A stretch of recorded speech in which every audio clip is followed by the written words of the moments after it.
Welcome to the December 17th Select Board hearing. Maureen, will you lead us in the pledge, please? Yes, please.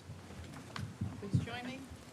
Pledge allegiance to the flag of the United States of America and to the republic for which it stands, one nation, under God, indivisible, with liberty and justice for all. Thank you. And if we can have an approval of the minutes from December 3rd, please? I'll make a motion, Mr. Chairman, to approve of minutes of December 3rd, 2024. Thank you. Is there a second? Second. Second, any discussion? Hearing none, all in favor? Aye. Aye, opposed, none. Thank you. At this time, we have new public business. Anyone in the audience? Mr. Lucy, you had your hand up first.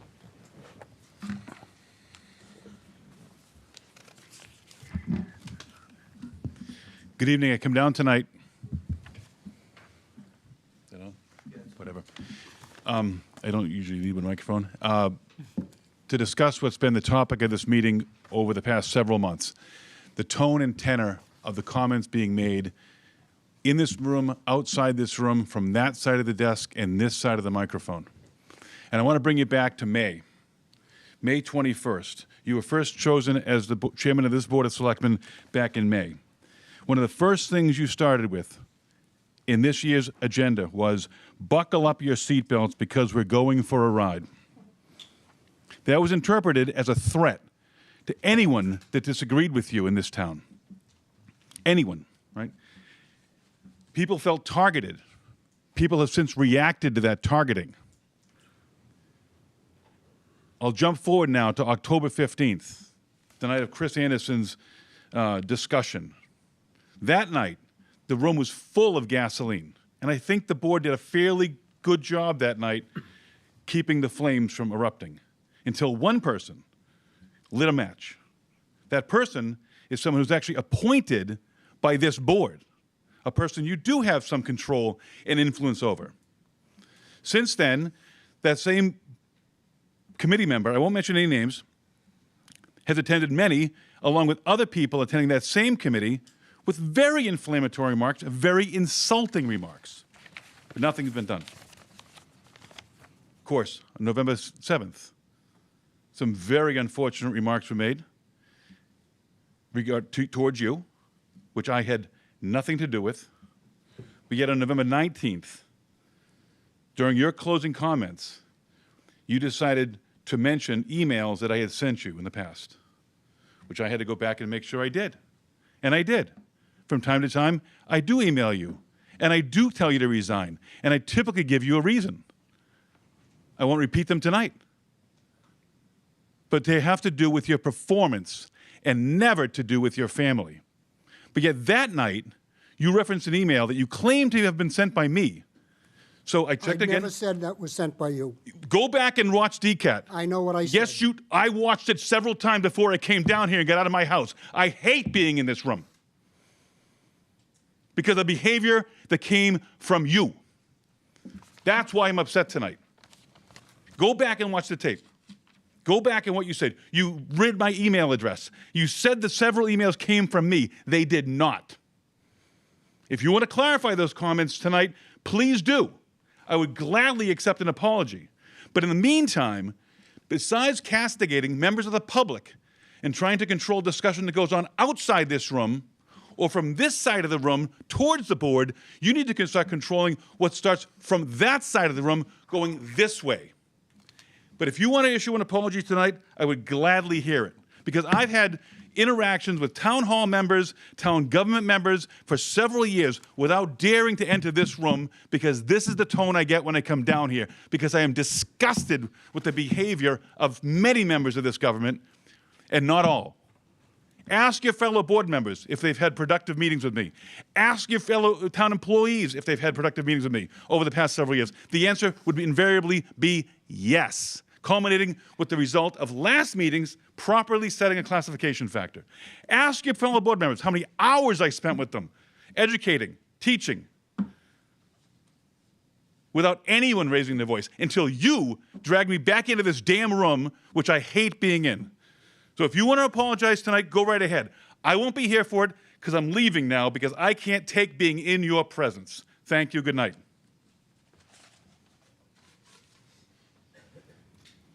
Anyone else with new public business? Bill Bates.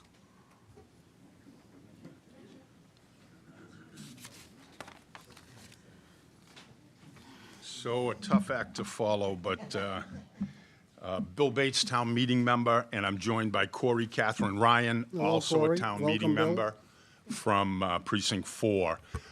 Each board member, the clerk, and the town manager were given a copy of our little presentation.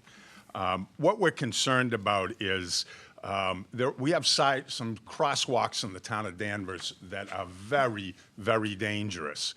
We love the crosswalks near the rail trails that have the new random rapid flash beacons, the RRFBs. And I understand that they were funded, some of it was grant money, but they work, and I think they're lifesavers. As town meeting members, we respectfully ask you to appropriate funds for a random rapid flash beacon to be placed at Beverly Ave and Maple Street, that's Route 62. We understand that they cost approximately $8,000 to $10,000, and we'd like to see these also other dangerous crosswalks throughout the town looked at. This issue was presented to the Transportation Advisory Committee on December 11th of this year. Although there seemed to be sufficient support, the commissioners pointed out that they do not have a budget for this or any other issue.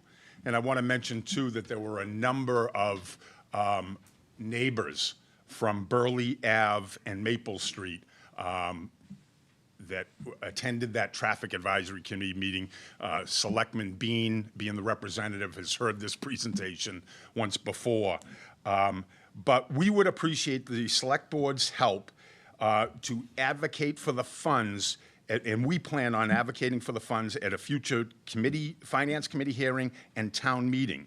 These beacons, like I say, can really make a difference. In my testimony to the Traffic Advisory Committee, I shared an incident. I'm a new crossing guard for the town of Danvers at this intersection of Maple and Burley. And that's where the neighbors approached me and said, what can we do? And I had a middle school student who was on a bicycle, and I was attempting to cross him. I had my big red sign. I stopped the westbound traffic on 62. I got to the middle of the road, and I could not stop the eastbound guy. He was flying. He slowed down dramatically, pulled to the right, and actually hit the student's front tire of the bike.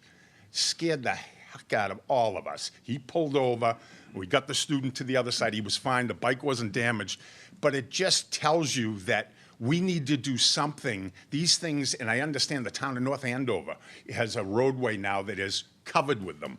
It's not just at rail trails, all the way down Route 127, I believe it is. They've now put these rapid flash beacons in, and we think they're lifesavers, and we ask for your support to help us budget them. I'm probably going to wherever it goes, DPW budget, whatever. And then we have also asked the committee to develop criteria, the Transportation Committee, develop criteria of which crosswalks are the most dangerous. Did I miss anything? You go. I don't think so. No, just I'm a parent of young children at Great Oak School, and kids from all the different schools in the area use that crosswalk, but particularly it's right at the corner of Beaver Park Road, which runs right down to Great Oak School. So lots and lots of elementary school families who are close enough to walk to school, but often don't, simply because that intersection crossing 62 at that area is so incredibly dangerous. So more cars on the road. You know, we all know there's more traffic than there's ever been, and there's not much we can do about that other than try to slow them down and protect our kids. So the folks who joined us at the Transportation Commission meeting were all Great Oak Elementary parents, and so I'm here representing them. Thank you. We can't really make a decision on this at this time. I'm well aware of other places in town that there's been requests for traffic signals, crosswalk changes. I'll rely on the Danvers Traffic Commissioners to come to us with a recommendation in the near future before we get to budget time. Great. And we'll ask the town manager and finance committee, finance director, all one person, to see that we have some funds where we can allocate perhaps some traffic signals in some places. Not just this one, there are others as well. Yeah. But thank you for bringing it to our attention. Thank you very much for your time. Thank you.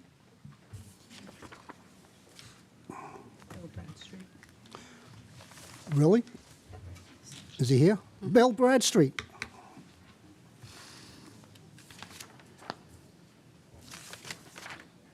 Bill Bradstreet, Town Meeting Member, Precinct 1.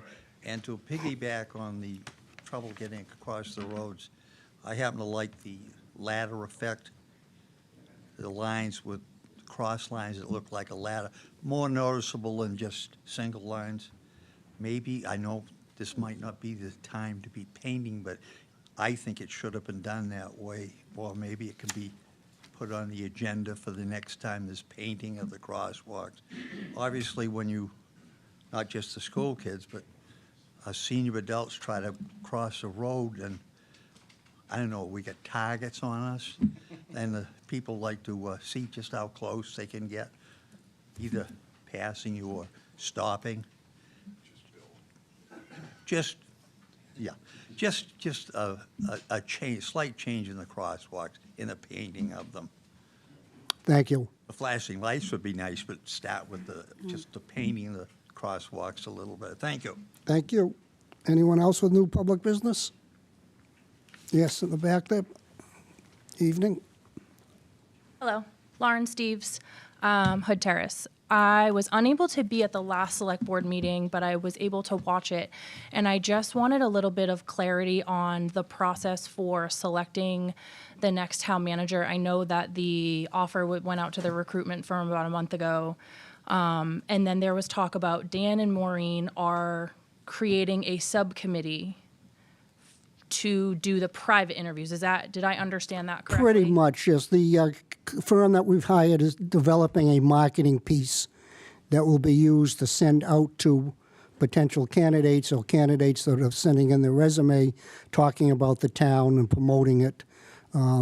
As chair, I appointed a subcommittee, Maureen and myself, to work with other folks that are yet to be named to review the applications when they do come in, which most likely will be in February. Okay, so has this subcommittee, or was this subcommittee also have to go in front of the board to be approved, or it's This just board will appoint- get the names and approve them. Okay, at a public meeting? or- Yes. Okay, January 7th. okay. Perfect, that was all the clarification I wanted. Thank you. You're welcome. Anyone else? Okay.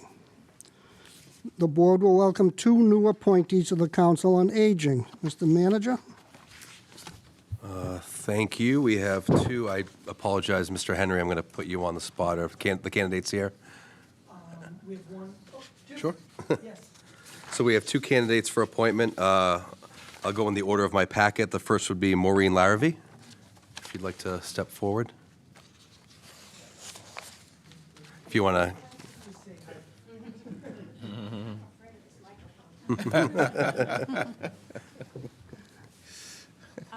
Just introduce yourself, say a few words, and welcome. Okay, and I'm not going to get hurt. Okay.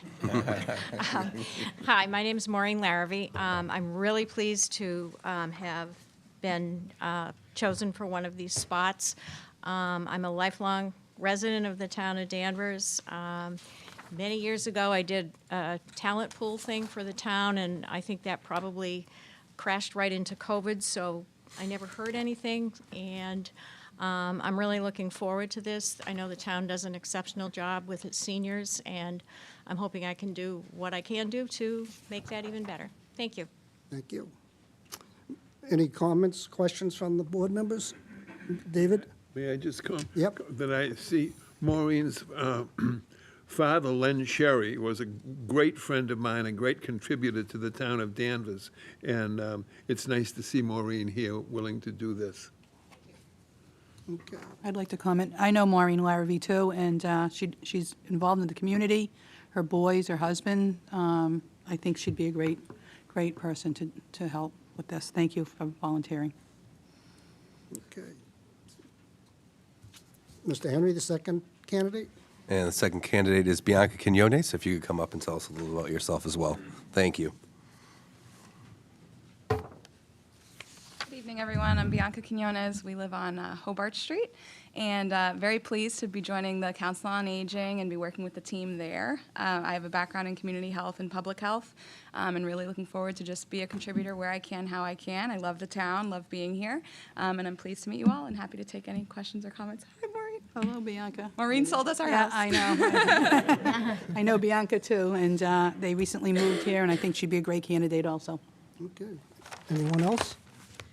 Well, thanks, Bianca and Maureen, for bringing your expertise. And I always pride myself into living in Danvers where people take their volunteerism very seriously. So that's really a good thing. And as someone who once said, nobody can do everything, but everyone can do something. So welcome, thank you. I'll support it. Okay. Well, so these are town manager appointees, so they came in to introduce themselves, as we like to know who's serving on our board and commissions. And thank you for coming tonight, and you're welcome to stay for the next main event if you like.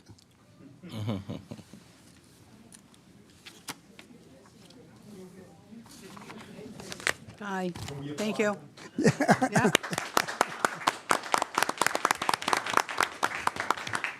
The board will hear an update from the manager of the Beverly Regional Airport.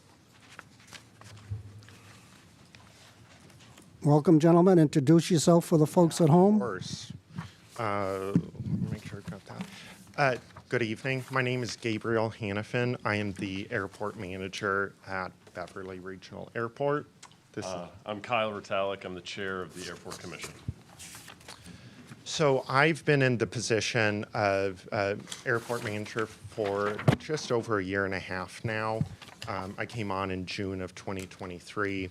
When I came on, I kind of took that first 6 months, mostly as an observational status, just to see what the airport was doing correctly, what the airport was maybe falling short on, policy changes I wanted to implement. So over the past year, starting January 1 is when a lot of those changes, I started, started running with some changes that I thought would be beneficial to the airport. So I really appreciate this time to give kind of a year in review update on issues concerning Beverly.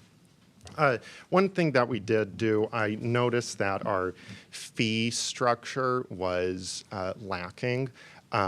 So in late 2023, I, along with the support of the Airport Commission, increased all of our airport user fees. We went from being one of the cheaper airports for aircraft operators to fly in and out of, to now we're middle of the pack, if not a little bit on the high side. So people, if they choose to operate their aircraft in and out of the airport, they're paying their fair share for the usage of that infrastructure. We also implemented a jet fuel tax on top of those fees, landing fees and fuel flowage fees. Operators of jet aircraft are paying an additional tax. That tax is about 20 cents per gallon. It is a local option state tax. But again, it's just another fee that jet operators using Beverly Airport are paying. And then kind of the main thing I want to focus on, as I know it's a hot button issue, is noise. I know that Beverly Airport has had its fair share of imposing noise on our neighboring communities, especially Danvers and our abutting neighborhoods.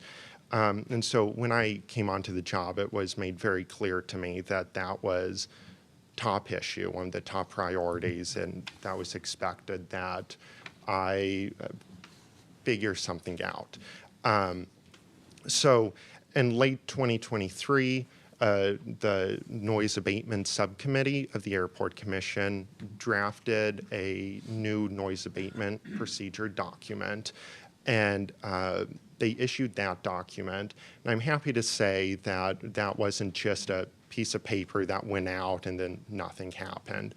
It went out and there was action behind it to make sure that our tenants and users of the airport were made aware of it.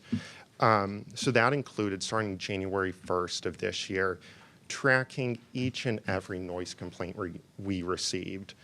Before that, there was no system that was tracking those noise complaints. So what was happening was residents, our neighbors, were filing noise complaints, whether through the website, calling the airport, emailing a general airport email, and there wasn't any follow-up happening because there was no one tracking where those complaints were coming from and who they need to be addressed with. Starting January 1st, we changed that and started tracking each and every noise complaint we received. So that's given us a lot of very valuable information. So from January 1st until today, we've received a total of 341 communications about noise of aircraft coming in or out of Beverly Regional Airport. Those 341 noise complaints came from 33 unique addresses. So 64 of those complaints and 19 unique addresses are Danvers residents.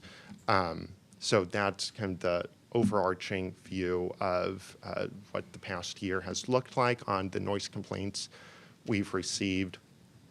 I've noticed on the month-to-month, since implementing this new noise abatement program, implementing the tracking, and then following up both with the complainant and whoever caused the complaint to happen. The aircraft operator, we also follow up with them, make them aware. I've noticed the month-to-month numbers have greatly decreased. Whereas at the beginning of the year, I was getting 50, 60, some months even 70 complaints. To this past month, I only received 3. And so there's a noticeable decrease in month-to-month complaints that I'm receiving. Although I think that tells a story, I think, I flood me with noise complaints. I want to know about everything happening on the ground. So I don't know if that's necessarily something I want to hang my hat on. What I do want to hang my hat on is very noticeable is the change in tone of some of these complaints. You know, at the beginning, people were very angry, and rightfully so, because they weren't being listened to. And now with this tracking, with this commission, now that we're starting to reach out to residents, now that we're starting to actually follow up on the complaints, there's a very noticeable change in tone in that there's now conversation happening, bridges being built.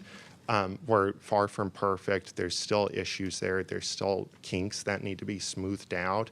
But I think I'm most proud of this work that we're doing on noise in that sense, and that we're actually now starting to have conversations. It's not just residents yelling at an abyss and not getting anything back. So I love to see that. The other thing that I've noticed is the change in who is causing the complaints. Whereas at the beginning of the year, when we first implemented all of this, as some of you might know, we have 2 flight schools on the airfield. 90% of the complaints we received were from those flight schools.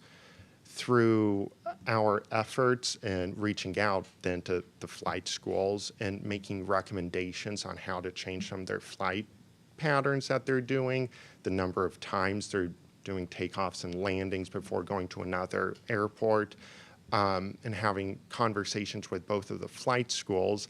Now the nature of most complaints I'm receiving are for other aircraft operations, such as transient aircraft coming in and out from surrounding airports.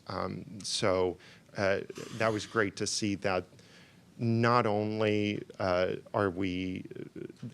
it's great to see that we have a complete buy-in from the flight schools who are I mean, most of the traffic out of Beverly are the flight schools. And so that's really promising.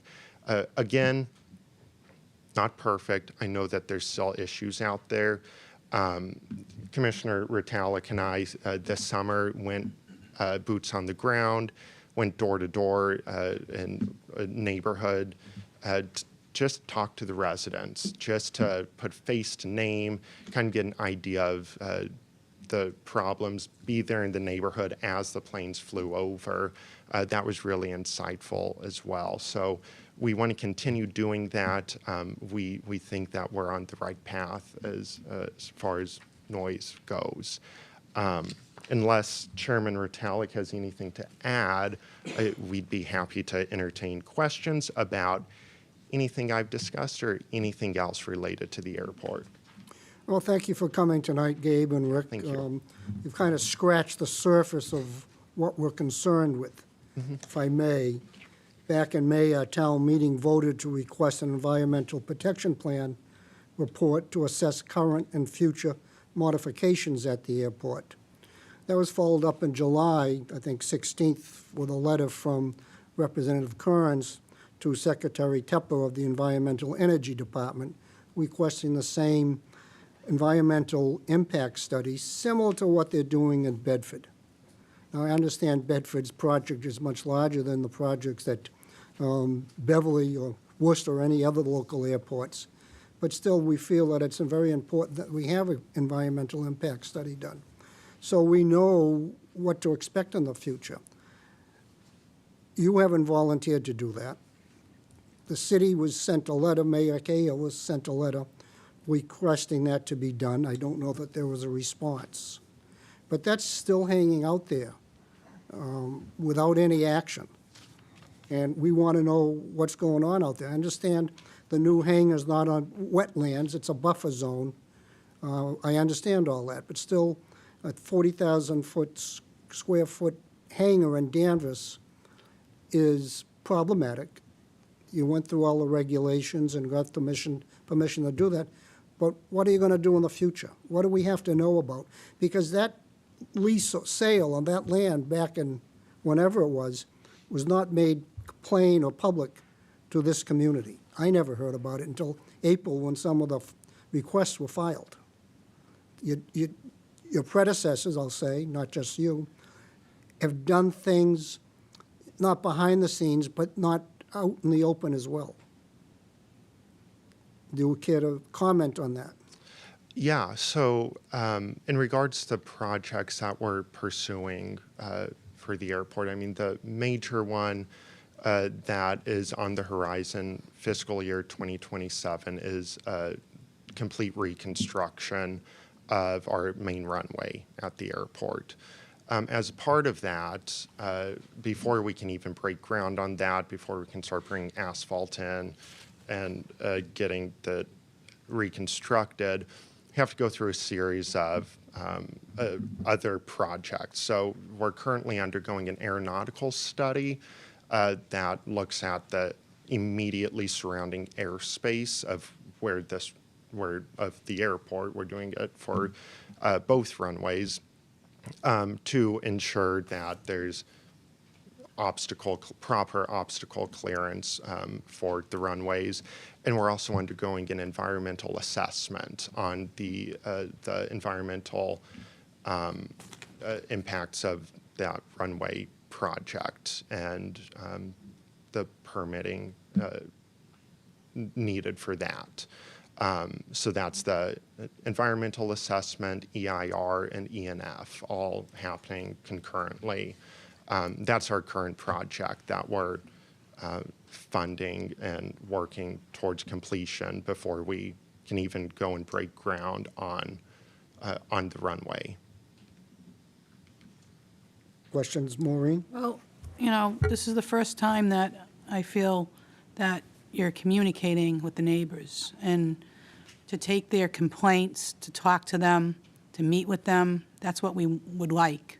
And, you know, you said the complaints have decreased. That's good. I like that. We want to be transparent with everything. I'm still concerned with what Chairman Bennett said about the environmental study. You know, that's something that we want, that was asked, and we would like to see that. But I like both of you coming here and talking with the neighbors. That's the best.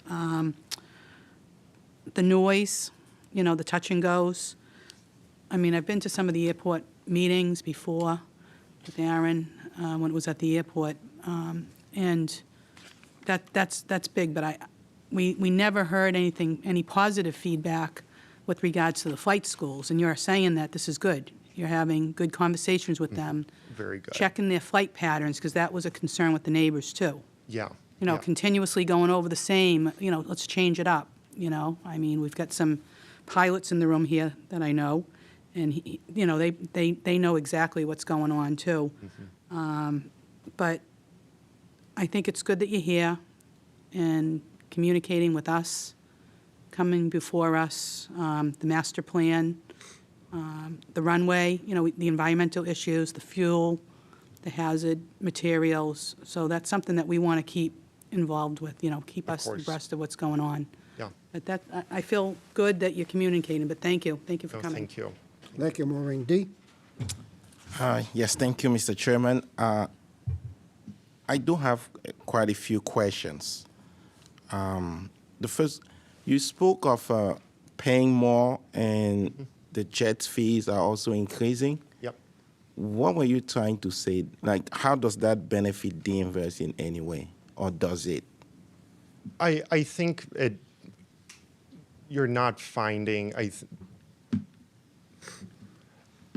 the fees weren't implemented to necessarily stymie or decrease operations, but I think before we were very, very cheap. People would, you know, fly into Beverly because it was the cheapest option. Now I think that some of the fees increasing has kind of leveled the playing field a little bit, where no one feels like they're getting a free ride coming to Beverly. Okay. And I think so indirectly, Danvers and surrounding communities might see that being a benefit. So if I understand why we were so cheap that everybody wanted to fly here, now we are more expensive, that can decrease the traffic. That's how Danvers will benefit. Is that Yeah, is that more fair? or less, yeah. Okay. But it just means also that Beverly Airport is getting more money. Yeah. Then you also spoke of the tracking of the noise complaint. What does that look like? You spoke of 341 noise complaints, 64 addresses, and you track and you follow up. Does that mean you call the people back? Yeah, and call, what- email, yeah, and get an idea of, one, just that was the neighborly thing to do. And two, so I can get, it helps me to get a little bit more detail behind what the flight operation was, so I can then go and pinpoint it to a specific operation and then contact that operator. Okay. And follow up with them, and make recommendations, let them know, hey, we got this complaint, I watched the flight track, you were a little low. Maybe next time you come into Beverly. Something else I've noticed a decrease on is complaints regarding flights late at night. I think that was something that was happening relatively frequently, and I was getting numerous complaints about that. It's been several months since I've gotten one about late night flights. That's another, I think, good example of when I'm able to get that information from a resident and then go pinpoint that operation, speak with the pilot, and remind them of our noise abatement document and the listed recommended curfew in there. Okay, thank you. Full disclosure, I'm not a pilot. I don't know anything about airport. When I saw that this was on the agenda today, I kind of did some research, spoke to some folks. And even prior to that, I think we met at the airport once with the secretary. Correct. And it just appears to me that, and I don't know anything about prior commissioners, but you all seem a little more responsive than what we've had before. However, it seems that there's a trust gap between our community and Beverly, Of course. and the manager and the commission. And I don't know how we close that gap. You spoke of the study you're doing to change the runways. Well, this is what I'm hearing in the community. You're trying to make the runways bigger, to get bigger planes, so that the airport makes money. How, because there's that trust gap, is that what's happening? No, that's not. So I echo those sentiments 100%. And, from the day I began, I've noticed those gaps, and that's been the hill I feel like I've been climbing and trying to overcome.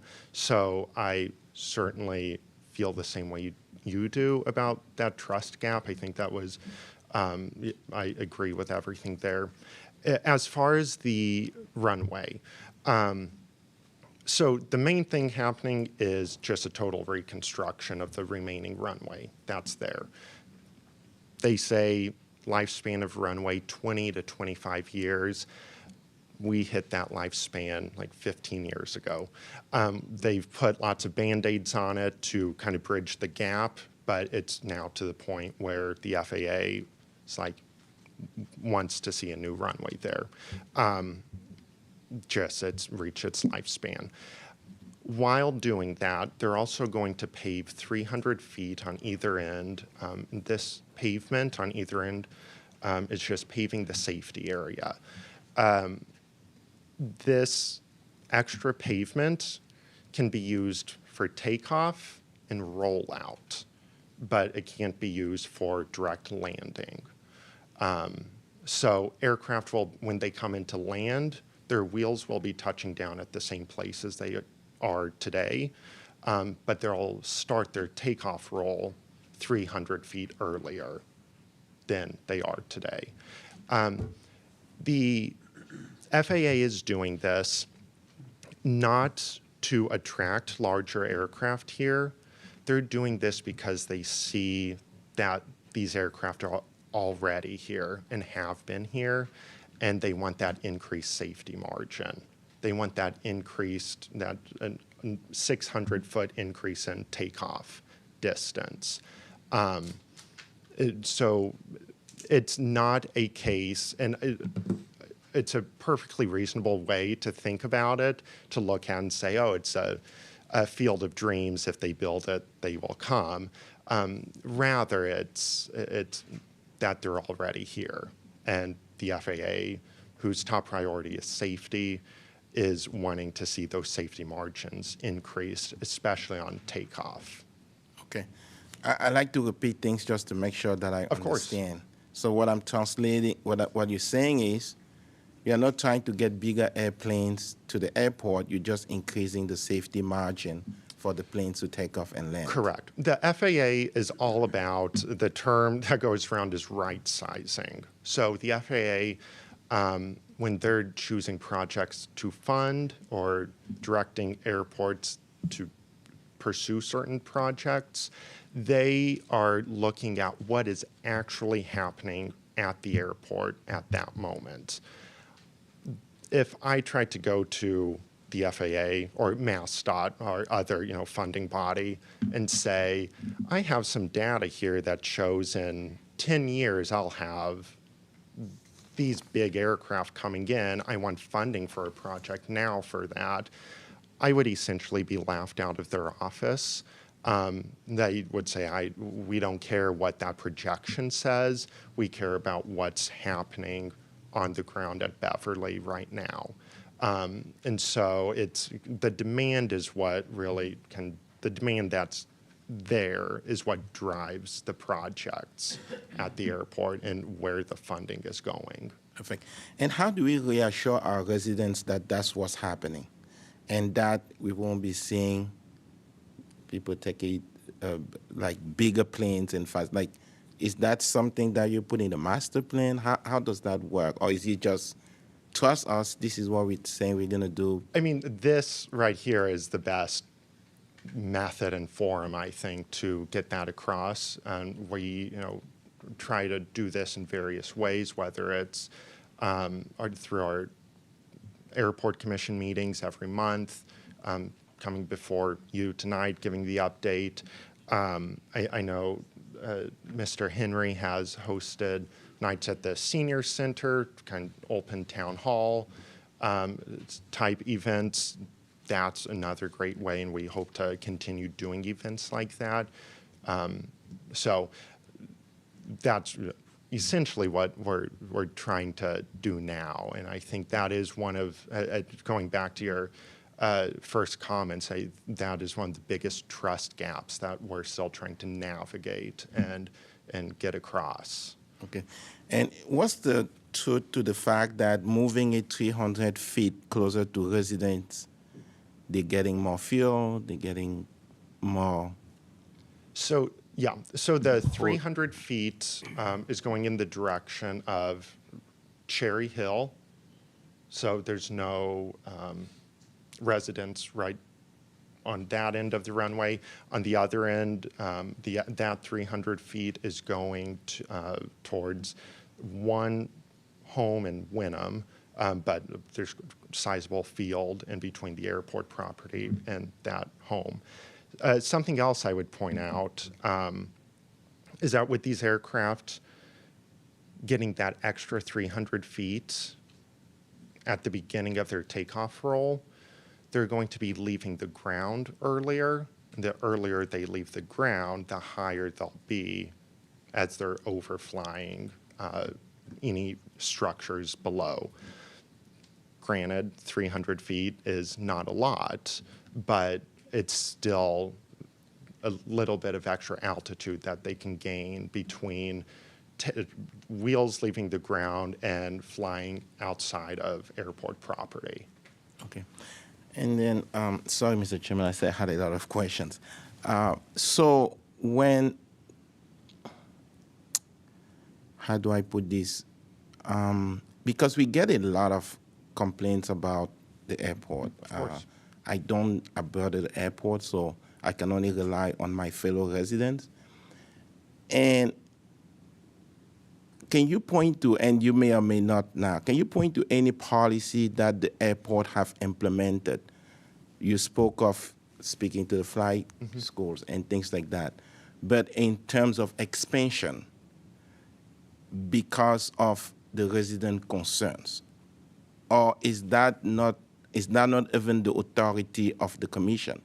Like, who decides this expansion? Is it the commission? Is it the FAA? Because it's not even clear to me that some of the complaints are getting to the right place. Places. Expansion as in new hangar development? New hangar development, new runway, the 300 feet on both sides. So the new runway, the runway project is an FAA funded. MassDOT is also putting funding into it as well. So it's not you, it's not the commission, so you couldn't stop that. That's the requirement from the FAA. Yeah, at this point, we wouldn't stop that, Okay. no. Because again, It's safety. The primary concern is the safety and the safety of the pavement itself on the current runway. As far as hangar development, that's private enterprise. Company X looking at Beverly and saying, oh, this would be a great location for a hangar to house our aircraft. They initiate that process, then they would go before the commission, get a land lease, and then after that go through whatever processes they need to go through to start the vertical build of the hangar. Okay. Okay. I'm good for now, Mr. Chairman. I have a couple more, but I'll wait for my other fellow Thank you, board Dean. members. Michael? Thank you, Mr. Chairman. I'm glad to hear about your communication is improving. Would you say that you're returning every email, every call? You're 100% right now, or? I wouldn't say it's 100%. I'm sure there's some that I miss or don't return or could probably be quicker at returning. But I do try to get to and return as many as I can. Are you the sole person making the return calls and emails? Yes, yeah. And we have some residents that, I guess I should qualify that. On our website, if you go and put in a complaint on the Beverly Airport website, that comes directly to my email. Some residents prefer to call my office, call my cell phone, or contact one of our commissioners. So it depends on the method that the complaint is coming in. The majority of them, though, do come in through our website, and those are coming solely to me. On the environmental impact report, it's really imperative that we get information back. The lead that comes out of the emissions it's horrendous for little kids.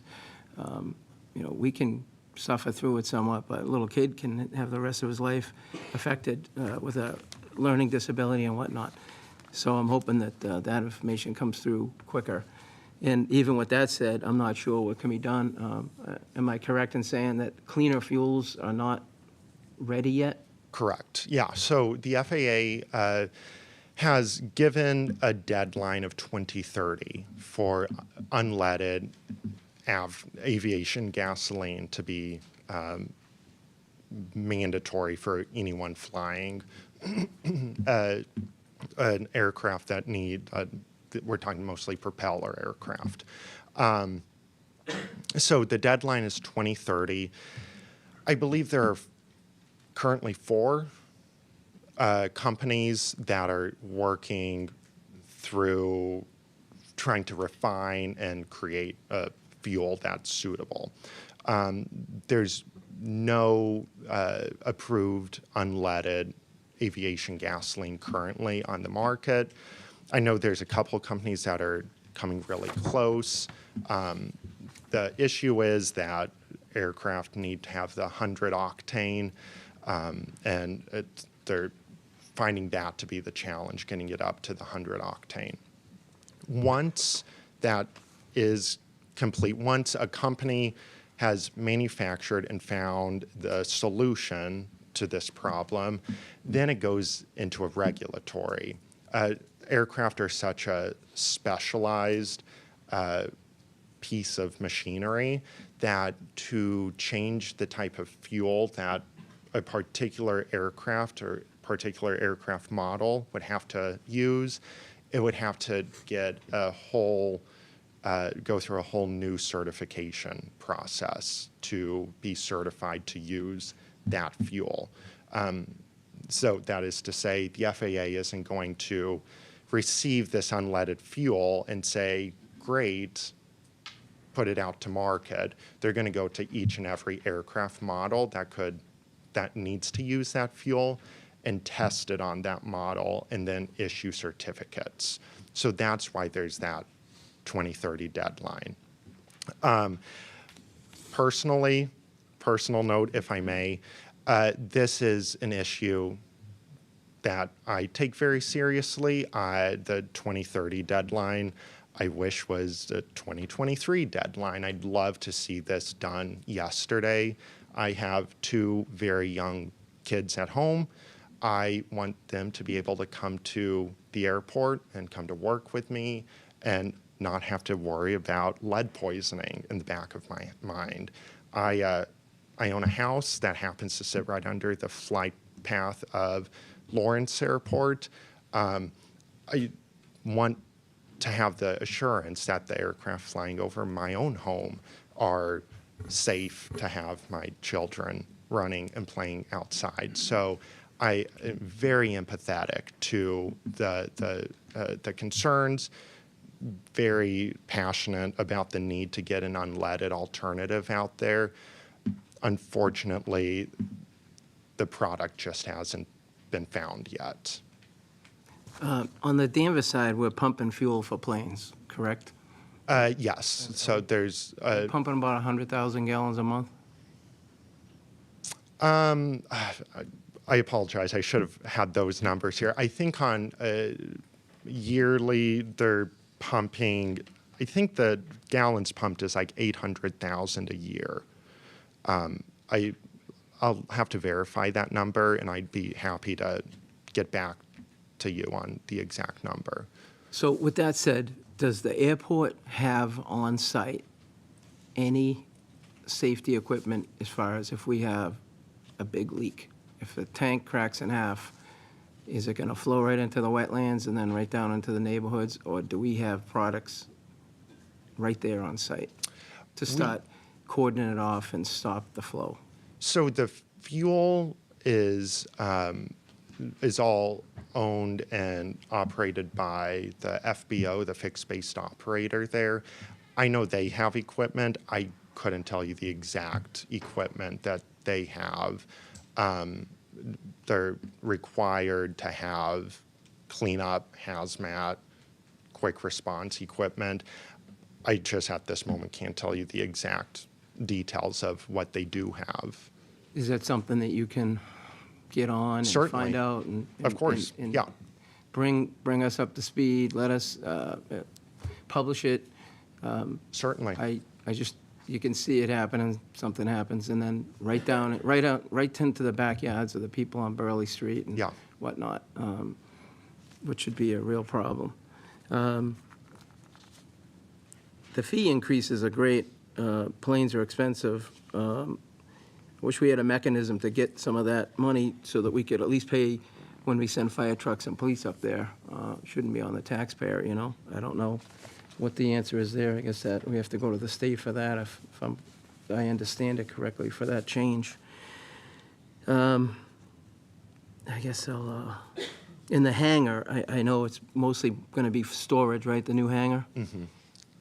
Correct. But that would increase the use of the airport as well.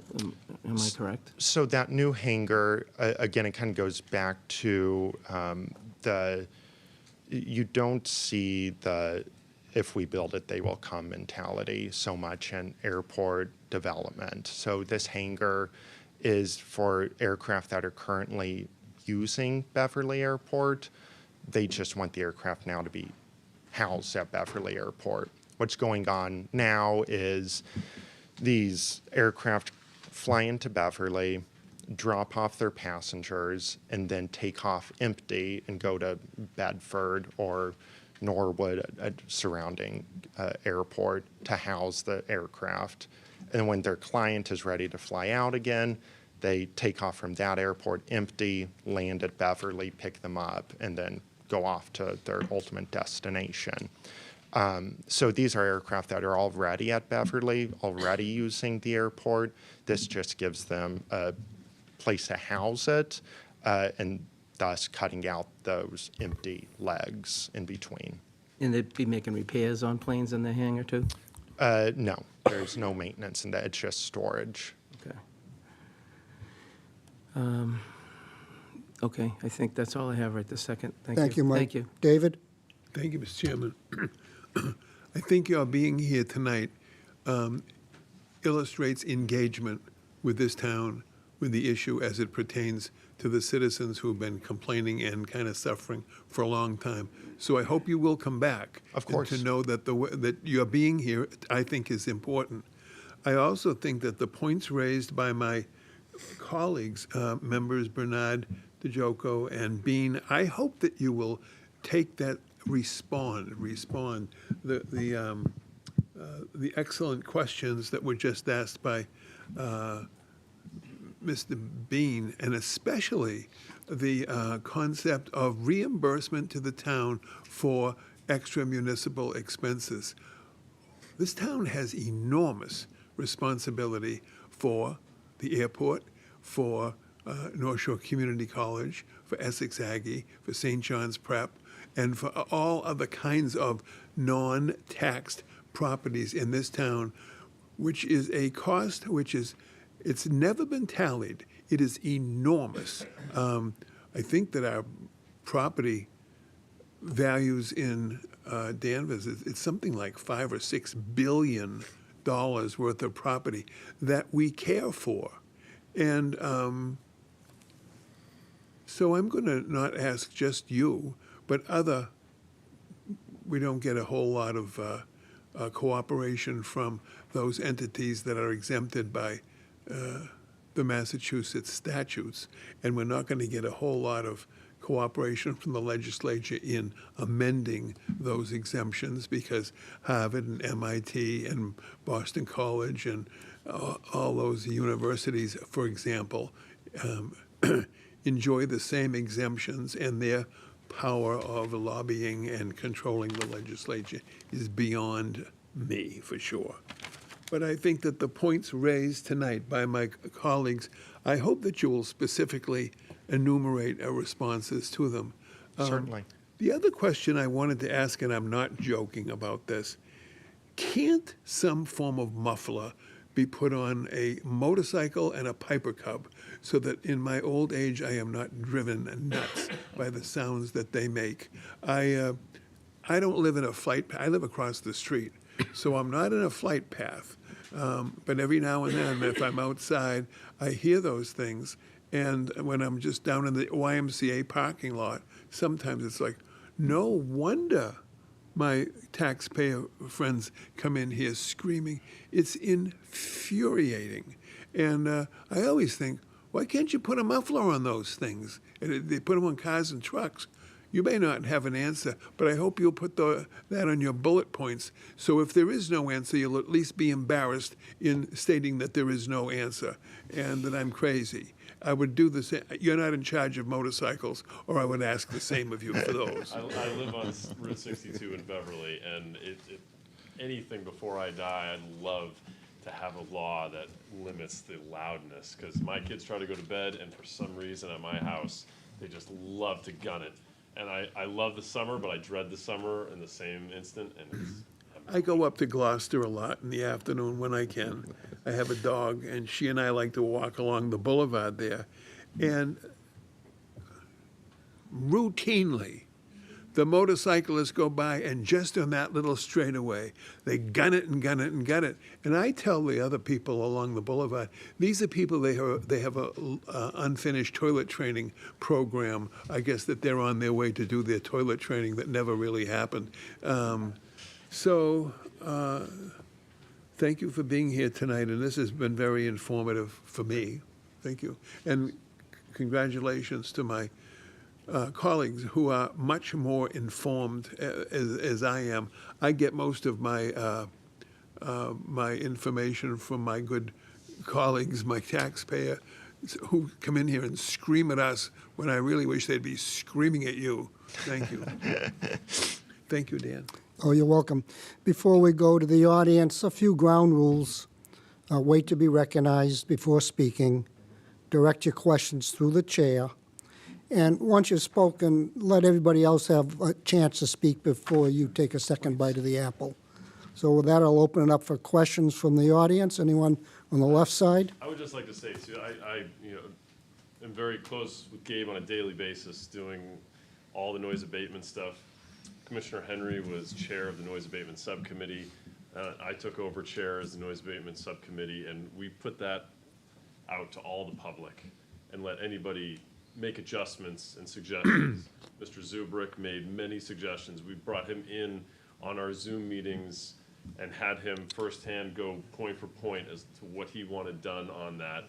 So we definitely, over the past year, have been very integrated with the community as best as we can. And It's noticeable. We appreciate that. we want to do a lot more. And also, we've had meetings with Mr. Cahill, and he asked the same questions as you do about expansion, and he wants to know, what the plan is and what the cap is. Well, he has to report to his constituents as well. So yes or no, We're all in right. the same, all in the same boat, trying to work to the same thing, and have an answer for everybody and try to live amicably, so. Thank you, appreciate that. Over here on the left, please. My name is Ed Pino. For the last probably 15 years, we've been, of course, everybody in Danvers is concerned about the airport and this noise and things that are going on. But the biggest thing, everything that I'm hearing here tonight about restructuring, redoing runways and things of that sort, that's only to make the runways thicker to handle more weight for bigger aircraft. I just heard 300 feet is just a small amount for a safety. Well, 15 years ago, I heard the same thing about we're going to expand. It was 150 feet on each runway, which was done, and that brought in bigger jets. This 300 feet, let's put it in layman's terms, it equates to 100 yards, a football field. That's what we're dealing with here. It's only going to bring in bigger jets, bigger risk to this town for an accident. These bigger aircraft have to get up to speeds of somewhere, I'm not exactly sure, but probably somewhere 130, 150 miles an hour.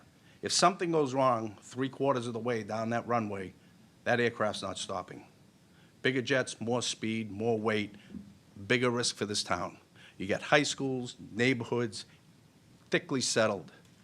15 years we've been trying to bring this to the town's attention that something needs to stop. Put brakes on it. Again, one of the other meetings I attended, I asked for the airport to submit to Danvers, to the town, what class jets is the max that this airport has right now. Weight, passengers, classification. Now, once they put this thicker runway, 300 more feet, a football field more for runway, you are definitely going to get bigger jets, bigger classification, more noise, more pollution. It's going to be like a mini Logan Airport. I'm just raising the awareness. We're playing with fire here. You got a high school almost at the end of one runway, and again, these neighborhoods. I think that the Beverly Airport should be supplying this town in writing with forms. What is the classification of aircraft right now, that the maximum size, weight, and passengers? After they redo that runway, what is the classification going to change to? That's what we all need to know, because it will change. So again, it's awareness. We're dealing with a huge safety risk here. You really have to be cognizant of that. Kids, neighborhoods, everything, sound, pollution. I've been listening to this for 15 years, and they keep expanding. Bigger hangars, bigger runway, bigger planes. So in a nutshell, I'd like to get a document submitted to the town with classifications so it can open your eyes. But I also would like to see another document with that runway again and the added length, what that classification is going to jump to, because it will. So that's about all I have to say. Just wanted to bring that to the forefront.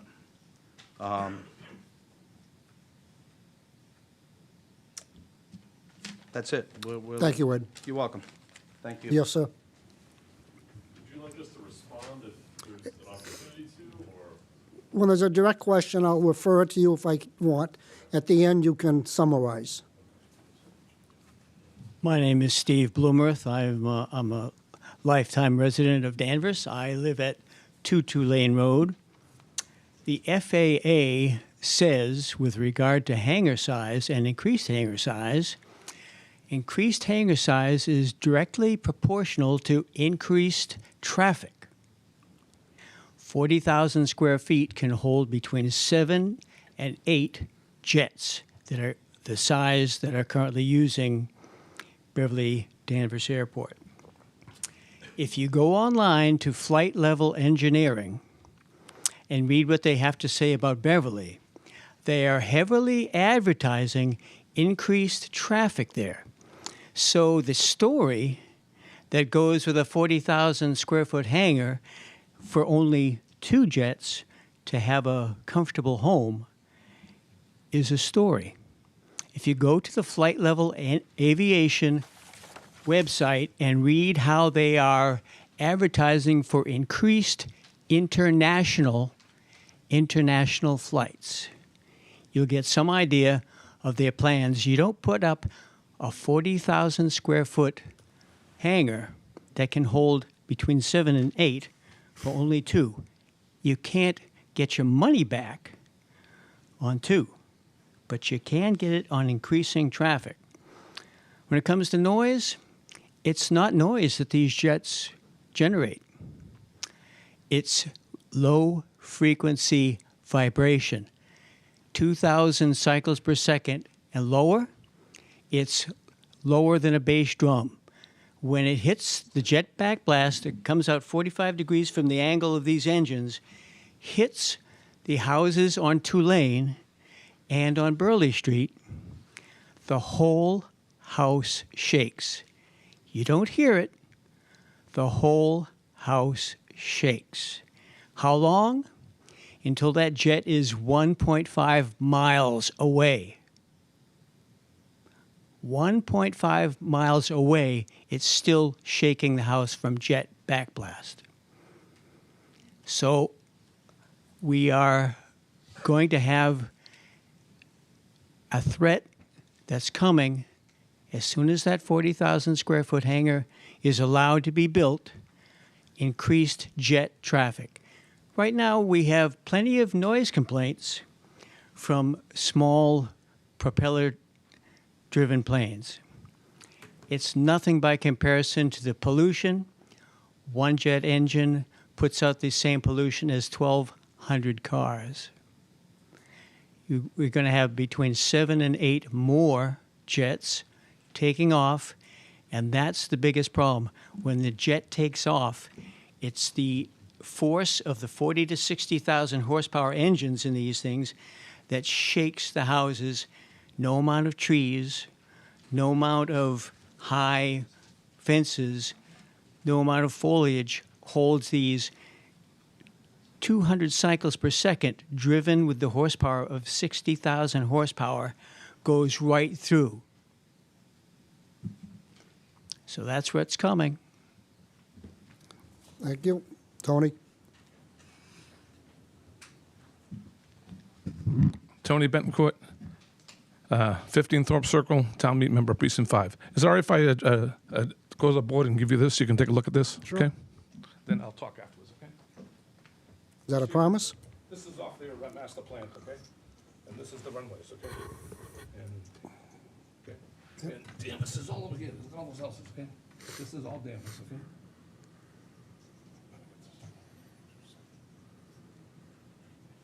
Yeah. It's all Danvers, okay? All Danvers. Beverly's over here. Okay? The blue line is Danvers? Yep. Yeah, okay? So you can see this, okay? Yep. Look at all these houses, okay? I mean, I have to walk around this thing, talk to a lot of neighbors and stuff, okay? Okay.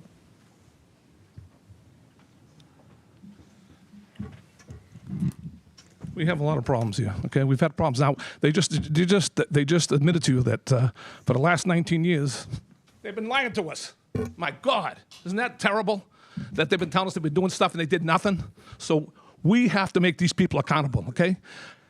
This is really, it upsets me really bad, okay? Because the board I know is starting to listen to us, okay? We have to get control of this, okay? This airport wants to expand, okay? Right now, there's jets coming in and out of there, and they're taking out all hours of the night, okay? 2, 3 in the morning, 4 in the morning, okay? You hear them, okay? I'm being honest with you, okay? Noise from these planes, they've gotten better, no question about it. They've worked with us a little bit, but they're sneaky, okay? The reason being it's coming back already a little bit, okay? I got a radio at home. I'm always listening to the radio, see what's going on. I call him. If I call him, he takes care of stuff. No problem whatsoever, okay? But our residents need restitution here, okay? We get nothing from this goddamn airport, okay? Nothing except aggravation, okay? That's what gets me upset, okay? On top of it, I go to all the meetings, okay? I've been going there for 19 years, okay? I've been coming here crying to you folks, okay? And yeah, baloney. I haven't been lying. I've been telling you the truth all along, okay? It's about time we do something now, okay? Another thing, last meeting I went to, okay? You're not going to believe this, okay? About, I think it goes back to about, let me see, maybe 13 years ago. I think God was on the board back then, okay? Danvers Fire Department went over there and did a reenactment, okay? They lit a car on fire, okay? With Danvers, Wyndham, and Beverly, okay? And they sprayed the foam on it, okay? And the foam gets into the thing. Right now, they have a lot of problems with PFAS over there. And then, believe it or not, okay, these idiots, okay, wanted to send a bill to the Danvers for the foam that we sprayed on the goddamn runway, okay? Do you realize that? That's what they're talking about? These people are crazy. We go over there all the time. We've had the fire trucks over there right now with experimenting, doing stuff over there, okay? And I can't believe that we are sitting here, what's going on here. We should have the mayor of Beverly here, okay, telling us what's going on at that airport, and we got to get to the bottom of this and take care of it, okay? There's no question about it. We have a problem there, and we have to get this problem corrected, okay? Like we got Mr. Henry. He's already resigned. We forget about these the reps. What do we get reps for? They do nothing, okay? Well, what do we got? $1,800? Well, we'd have right now about $180,000 in a bank if we didn't have the stupid reps, okay? The reps, all we do is help them out, okay? If you watch the reps, they actually help them. So basically, we let go the $1,800 a year, okay? Right, whatever it is, I don't care what it is, okay? And we got 2 reps that do nothing, okay? Except help them. The reps actually help them. So we're actually giving them more money to screw us. Doesn't make sense, man, okay? I know I'm upset over this, but it's really bad. We have to get serious here, and they should be here every 3 months telling us what's going on, because we have to get this under control, okay? We have to, okay? There's no way. I walked around the neighborhood. All the people are pissed off, okay?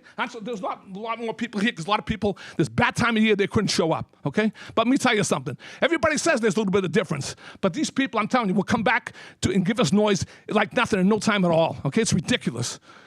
Okay, I'm sorry that I got carried away, but that's what I'm trying to say. Okay? Thank you, Tony. Anybody over here? Mark?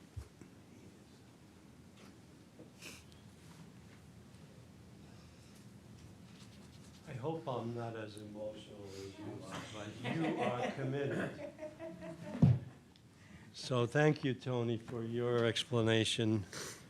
I just want to sum this thing up because what you've heard tonight is some great things. Noise is not the only issue at the airport. Expansion is the main issue.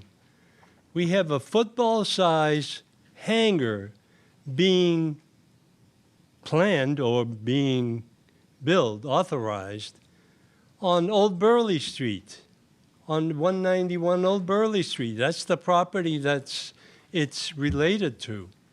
Football size.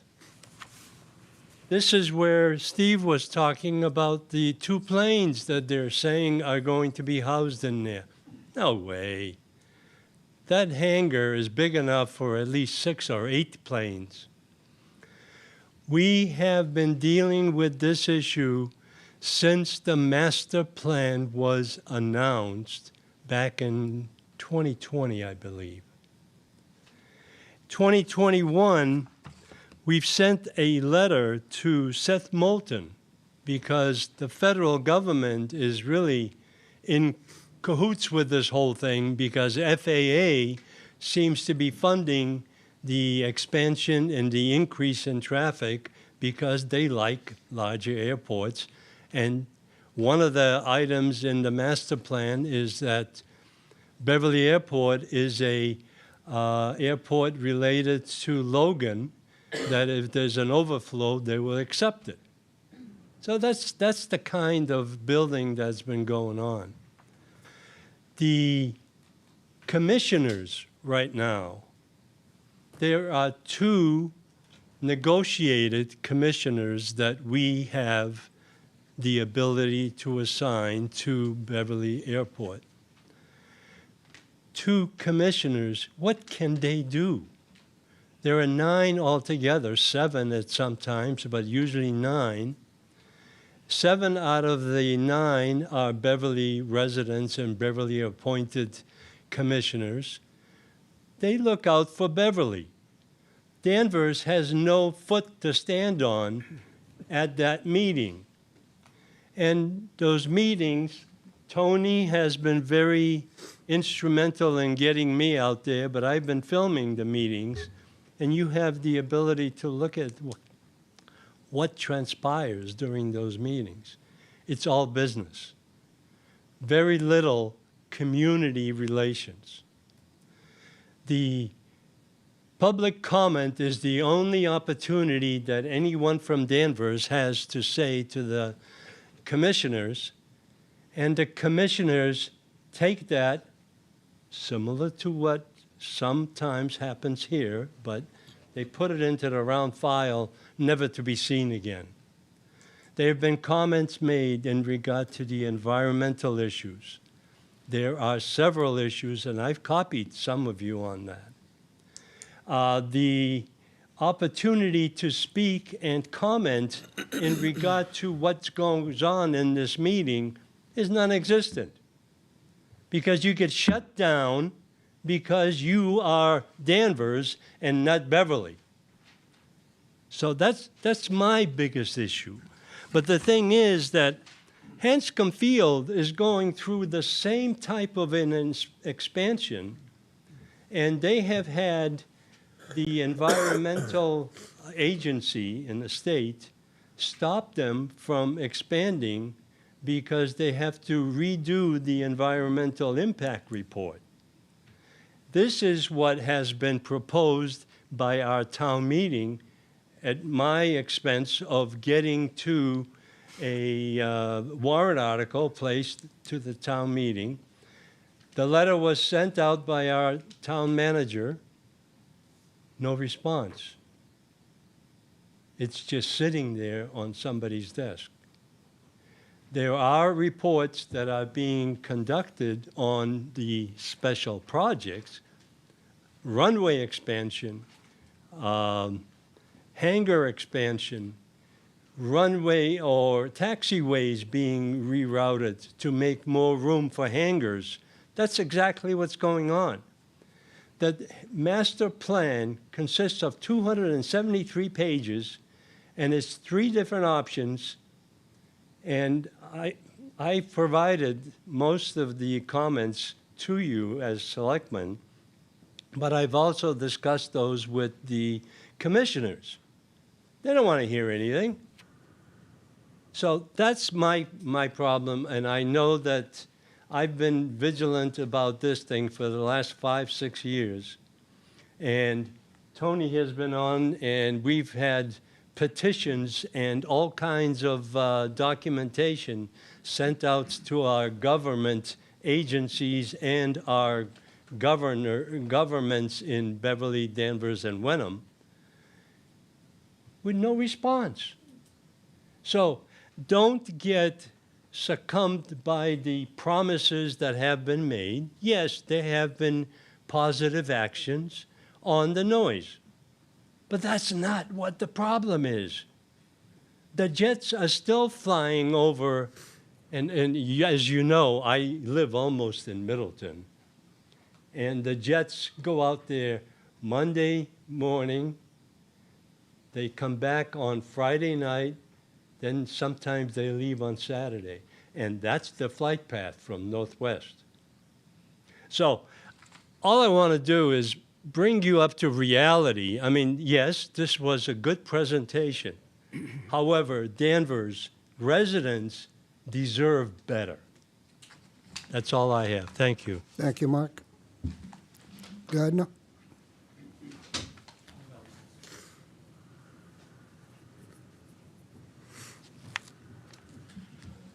Good evening. Gardner Trask. Just for a matter of context, I know some of the people here, and people know that I was served on the Beverly Airport Commission for 5 years, just under 5 years, prior to becoming a select board member. So I have some working knowledge of what goes on over there. Granted, it's dated, but some of the information doesn't go stale. And I also happen to live, and the reason I joined the Beverly Airport Commission is I live on Fellow Street. I am in a direct path over 927. Every flight that comes off of 927 goes over my house. I am higher sea level than the Beverly Airport. Right now, with all the leaves off the tree, I'm looking down on the tower and the lights. They're still powering up to get over, and the point of demarcation is the Old Hunt Hospital site where that is the point that they power down, because that gives them enough glide path to get back if there was an engine problem. So every plane that comes off 927 goes over my house. 1634 obviously goes the different route. And that's why I became involved. And I was not a proponent of the airport when I first started. I had the same questions many people had. The master plan then, 25 years ago, had issues. I spent many hours at Tony's house listening to his concerns. Okay? I have the podium. I know. Okay. Don't worry, I'll take it out. So I think the point, the issue, one of the points that can come out of this is understanding who has what authority to do what. We look at the airport, often, having sat there where you are now, often you get accused or blamed or asked to do things that you don't have the authority to do. And I think it's important, one of the things that I think might come out of this, and I would recommend it to the commission and to the airport manager, is maybe a frequently asked questions about who can do what. What can the town of Danvers do? What can you do as representatives of the town of Danvers? Danvers has authority. It has authority for building permits. It has authority for fire and police safety. It has authority for electrical inspections, environmental impact studies that are required by anybody else who wants to build in this town. Those are the authorities of Danvers, the town of Danvers. What does the airport commission have? And they may not like the way I categorize this. They're responsible for the land and buildings on the ground. They're responsible for the ground. They are landlords. They are landlords in charge of that. They are not responsible for the aircraft and styles, the flight patterns. As a matter of fact, I'm reading right from their website. The FAA is the sole authority for U.S. airspace, and BVY cannot reroute flights. And the FAA controls alone have the authority to direct aircraft. So you can't ask the commission to send them off this runway or that runway.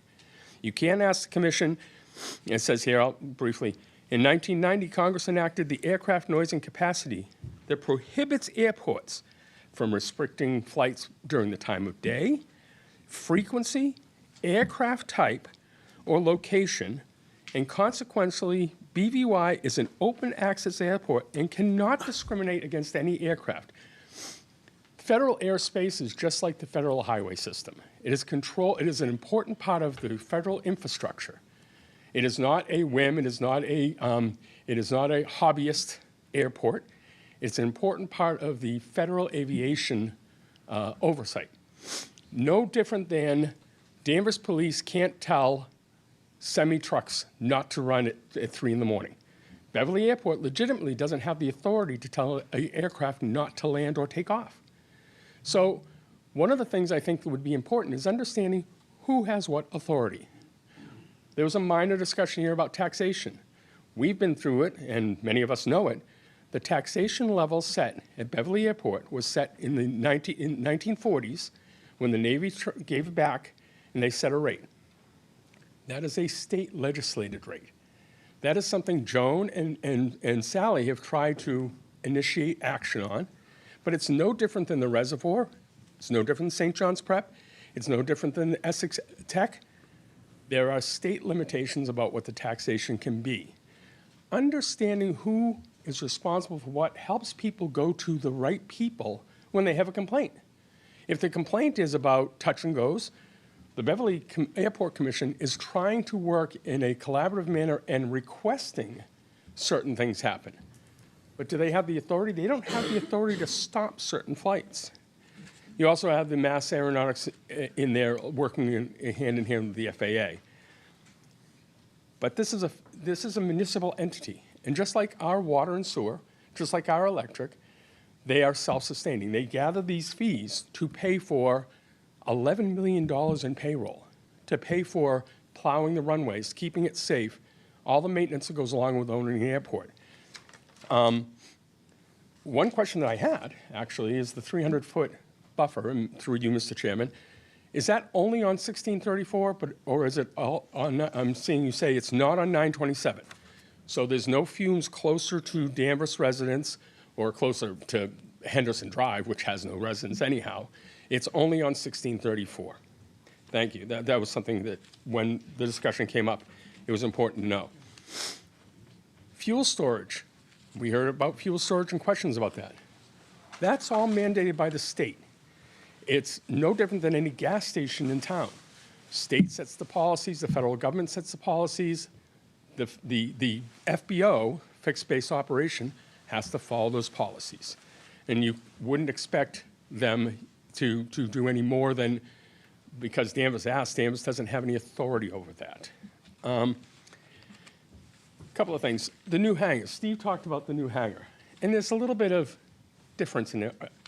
This was being built by a private person for their 2 planes, for the services they provide. And in fact, those 2 planes will reduce operations in half, by 50%. And here's how. And it's not just in Beverly. If the concern is about operations and the pollution they cause, that plane is leaving another airport where it does have a hangar. That's 1 trip out. To fly into Beverly, that's 2. Pick up a passenger, fly out of Beverly, that's 3. Go to the destination, that's 4. Then out of the destination, bring it back to Beverly. Then from Beverly out, back to their hangar space. If it's housed, it goes from 8 operations to 4. You are actually cutting their operations in half, reducing pollution, reducing flight, reducing noise. Just a couple more points for context. We do get 2 commissioners, and we are the minority. We will never be the majority.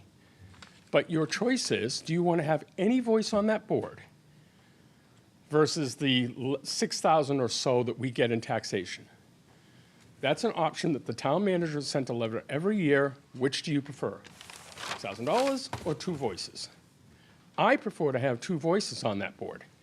At least they may not be the majority vote, they may not be the deciding vote, but it's important to have a voice there representing Danvers, who can then come back to town hall or to other places, to the citizens, and explain what's going on.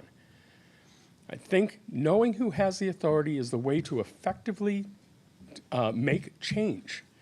And even you've asked about the environmental impact study. That's a study that Mark had requested on town meeting floor. It's a study that costs hundreds of thousands of dollars. And if they were to even decide to do it, what is the outcome? The outcome is it will identify that there may or may not be lead particulates. And even if it does do that, the Airport Commission cannot affect that change. That's a federal change. So knowing that what they can and cannot do, what they can try to do and ask politely to do, they can work with the airport flight schools. They can put a good neighbor policy out that says, please limit your touch and goes. But the fact of the matter is they have no authority to stop touch and goes. So please understand what their authority is, and also weigh that against the economic benefits of that airport. People treat it like this is just a hobbyist location with some large jets. And you talked about risks. I agree, risks. However, we're talking about I'm talking about $100 million aircraft. These jets are extremely expensive. No pilot is going to endanger their passengers, themselves, or their aircraft to try to squeeze in if they're oversized. They know what the length they need the runway to be. They know what's safe. They know the weather conditions. They know the lighting. They know better than anybody what provides for a safe operation. They're going to do it. And just speaking to the economic impact, the airport brings in over, according to, and you can go on their website, it links to the Massachusetts impact study, over $34 million in benefit to the region every year. I will tell you that my employer, Medtronic, is the single largest employer in Danvers with over 900 employees. That's in the back of your annual audit book. You can go and look at your last one and see that. Medtronic is in Cherry Hill because the airport's there. Executives can get in and out easily. Same with Abiomed, same with Cell Signaling, and most of the corporations on Cherry Hill. So there is an impact that does benefit the town. This is your municipal organization, no different than our water and electric. They don't give money back, and I've asked this before, I hope I'm still correct. They don't send money back to the city of Beverly. They are self-sustaining. And if they don't make the money in the tax fuels, they have to come up with some other way to do it to pay their people to keep the airport safe and clear during storms. So I wanted to add some context because, yes, we've been hearing complaints for years when I was on that side, when I was on the airport commissioner, and there are valuable complaints. There's value to that. But there's also value to knowing who can solve the issue and look to the people who can solve the issue, not just use the commission as the focal point or the punching bag. Thank you. Thank you. Anyone else that hasn't spoken yet? Tony, you get the second bite? I'll be calm and collective. Does Ghana live in Danvers or Beverly? That's what I want to know first. Excuse me?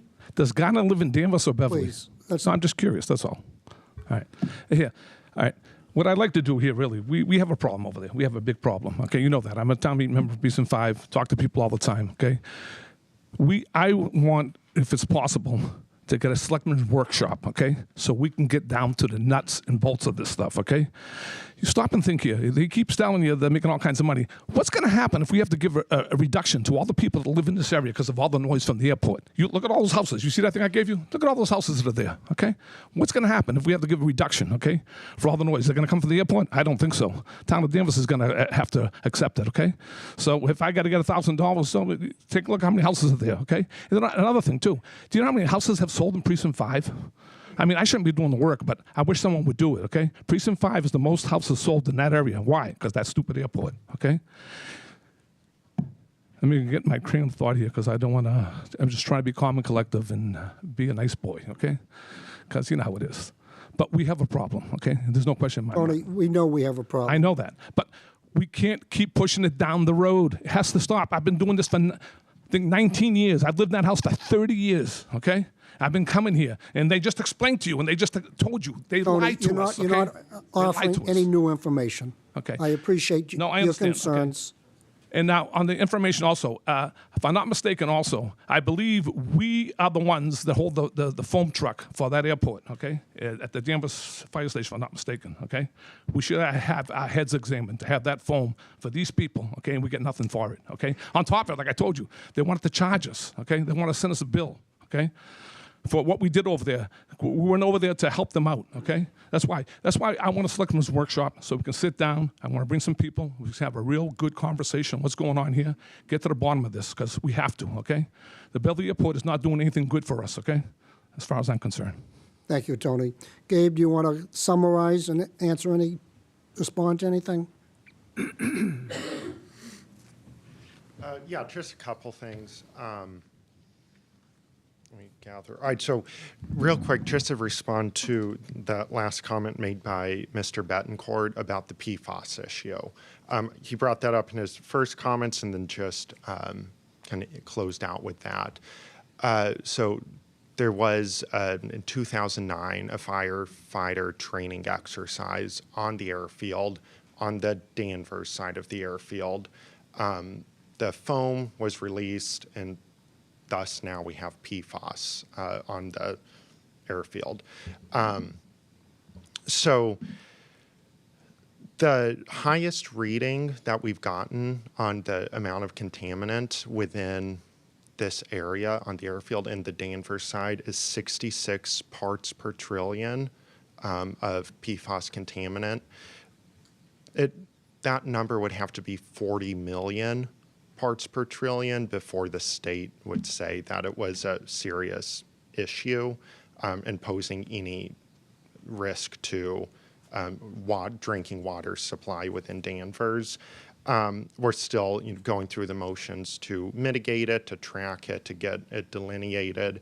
All that's to say that I personally have never advocated that Danvers foot the bill for that. That was a suggestion. That was it was a question to me from one of the commissioners at two meetings ago, and then at the previous meeting, in response to that commissioner, I clarified that this is the airport's sole responsibility and not something that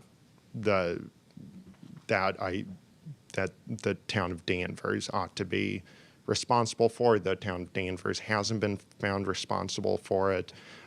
So the costs to mitigate that are going to remain an airport cost as far as I'm concerned. So I want to clear that up, give some maybe some solace as much as I can to Mr. Betancourt that that PFAS issue is solely airport responsibility and funded to clean up that issue. I also wanted to touch on the aircraft category that that was brought up. Excuse me, I forgot your name. I'm awful with names. Okay, wonderful. Thank you, Mr. Pino. The FAA characterizes they call it the critical aircraft. It's the largest aircraft that is regularly using the airport. Our current critical aircraft, the categorization is a C2 aircraft. That comes from approach speed and wingspan and height of the tail. Goes into some calculation that the FAA does, and spits out our critical aircraft at Beverly Airport as C2. That doesn't mean that a bigger aircraft might not show up here and there, but it means that, you know, regularly being 500-ish operations per year or more, the biggest aircraft we're going to see is that C2 aircraft. Our airport layout plan, which is an appendix of the master plan, on the first page it kind of shows these critical aircraft, what it currently is, and what it ultimately will be. I'll have to go and double check on what the ultimate is, but I believe the ultimate shows that it remains a C2 aircraft, the critical aircraft. Thus, again, this project, and not just this project, but the next 10, 20, 30 years of projects at the airport, which comprise the ultimate airport plan, don't move the needle on the critical aircraft category that the airport is kind of being built for. So I wanted to clarify that as well. I think that's all I had. There was something that was mentioned that the board, through the chair, might have a question, want more detail on. I'm more than happy to take more questions. So what we're looking for, if you will, some of the questions that you will get back to us on is the question that Mr. Bean had is about the amount of gas pumped per year in Danvers. More details on the safety equipment that's on the airport. You talk about your C2. When the runway is completed, some 3-4 years, what type of planes do you expect besides C2? And how often? If you could give that some thought. Yeah. Will you come back in the fall?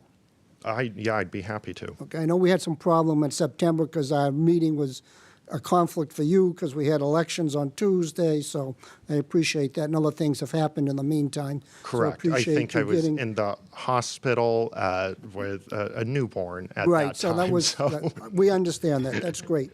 So, but yes, I'd be happy to come back in the fall. To Mr. Betancourt's request for a meeting with the select board, this board does have the right and ability to pass a resolution opposing the expansion of hangars and planes in Danvers. I know how effective that would be. It's something I need to do a little research on through the town manager, through our town council. That might be something we can do. I'm going to leave it with private jets emit 10 times more pollutants than commercial planes per passenger. So all these big jets create a lot more pollution. That's a fact. And Mr. Bill, you have a question, sir? Okay, go ahead.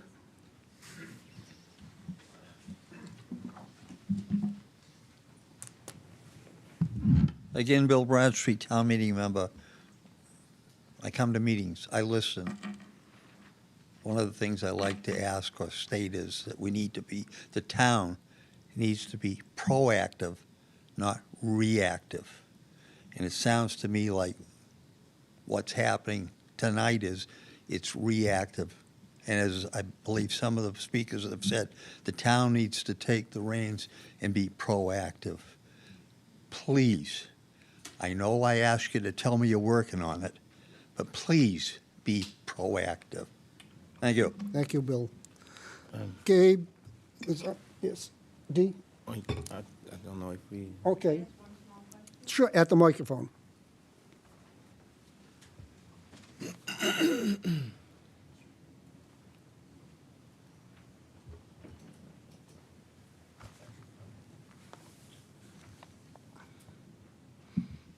I'm Christine Saunders from 57 Burley Street, right in Danvers. And my question is, how is Channel 7 comes in and out twice a day?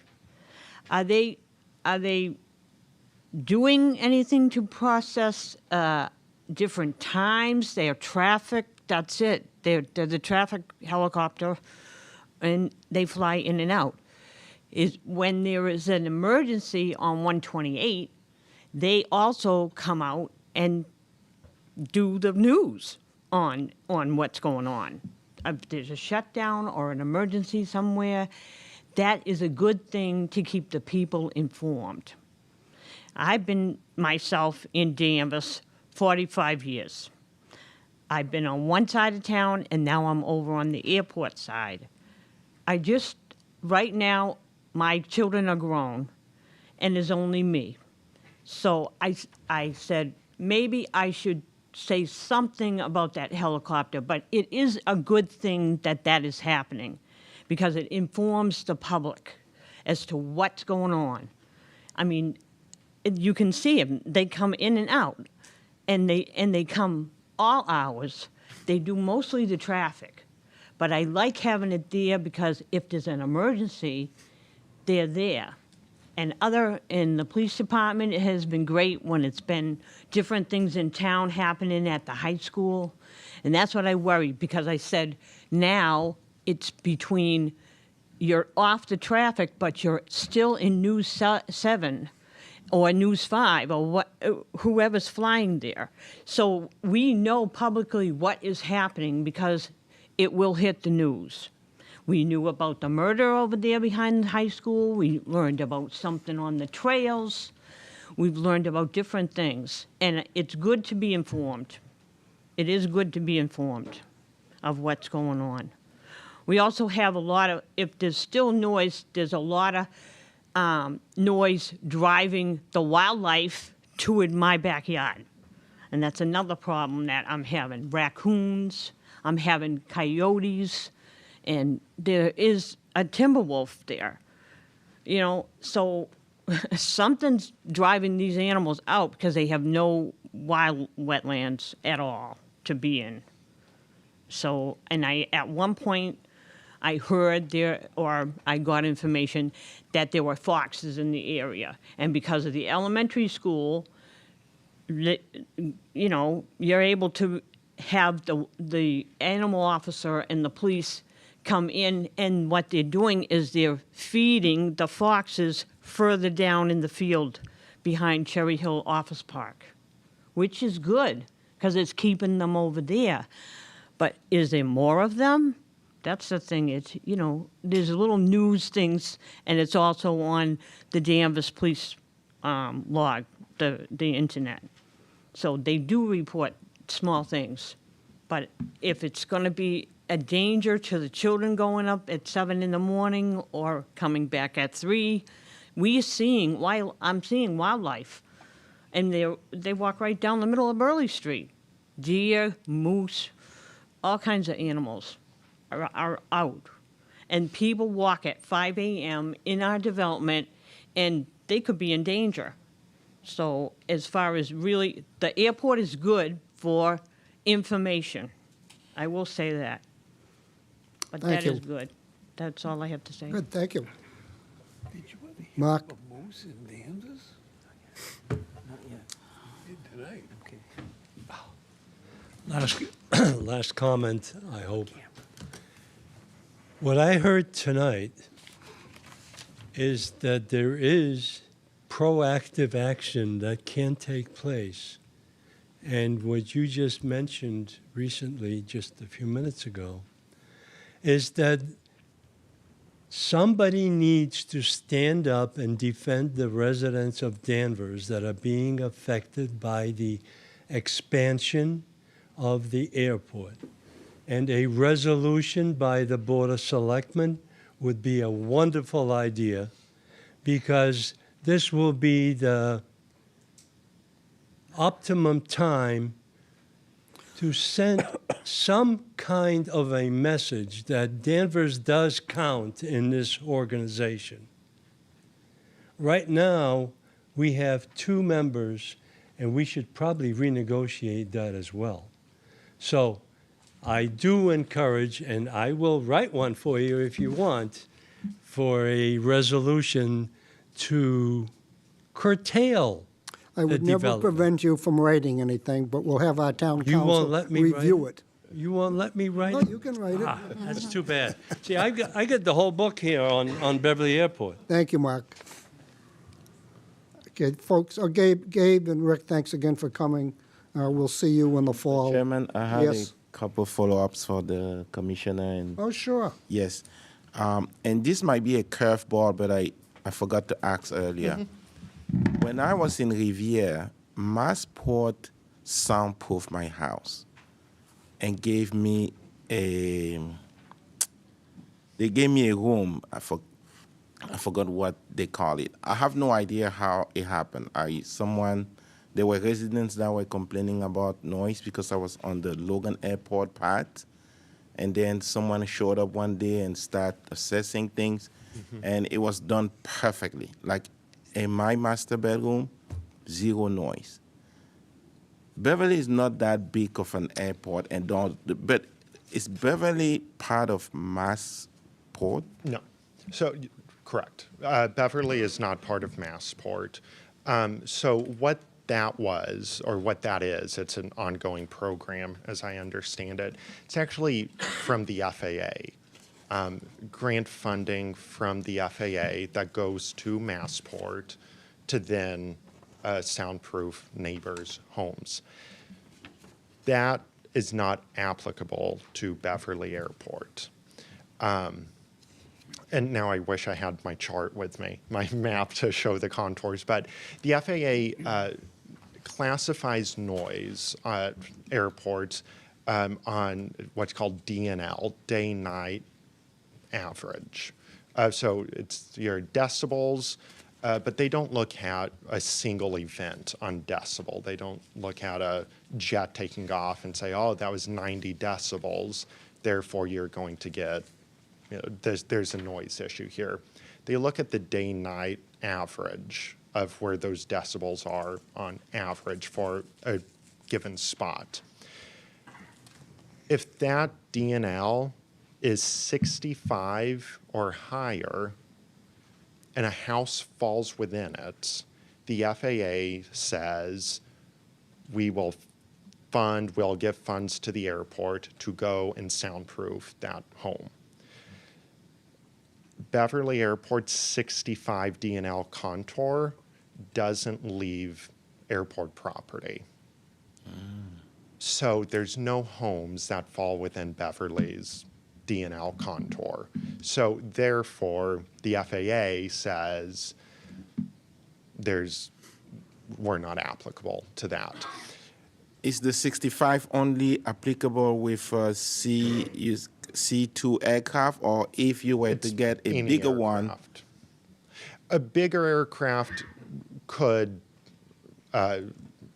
push that contour out, yes. And that's what's happening in Boston, particularly in Revere. On their runways 22 is the runway identifier in Boston that all those neighborhoods behind there are kind of fallen within Boston's 65 DNL contour. For us, though, the stays within the airport fence line. Okay, so if you made expansion and start getting bigger aircraft, you're running the risk of reaching that 65, and then we could all get our house soundproof. Correct. It's If not your your- house falls within it, you could. Yeah. Yes. Correct. And that's something it's a lot more difficult to talk about it than to have the visual. That's something else I would be more than happy to follow up with and make sure that the board gets that visual diagram showing where the contour is. To you, Mr. Chairman, there's been talk tonight also about the two commissioners, the two members that we have on the commission. I will request that maybe in one of our future meetings. I think the manager's going to update us on that later under his information. In sense of, do we keep it or do we get the taxation? We'll hear from the manager later. Okay. So if I have a comment about that, do I wait at that That time or would be do I ask appropriate. the? That would be appropriate. Okay. And the last question that I have for you is, I understand the FAA controls it's not within your jurisdictions. And I know the noise are going down, but also it's still my understanding that most flight take off on the Danvers side because of the wind and because of safety and things like that. Do you have a process in place that allows you to make recommendation to flight school or people taking off that if it's calm, they could split? Like, do you have anything like that, or do you just? Yeah, so we have a calm winds runway. So when the winds are calm, it's expected, of course, not mandatory. Exactly. But it's strongly recommended and expected that traffic will be on this calm winds runway. Our calm winds runway is runway 16, which if you take off of, you fly directly over Cherry Hill.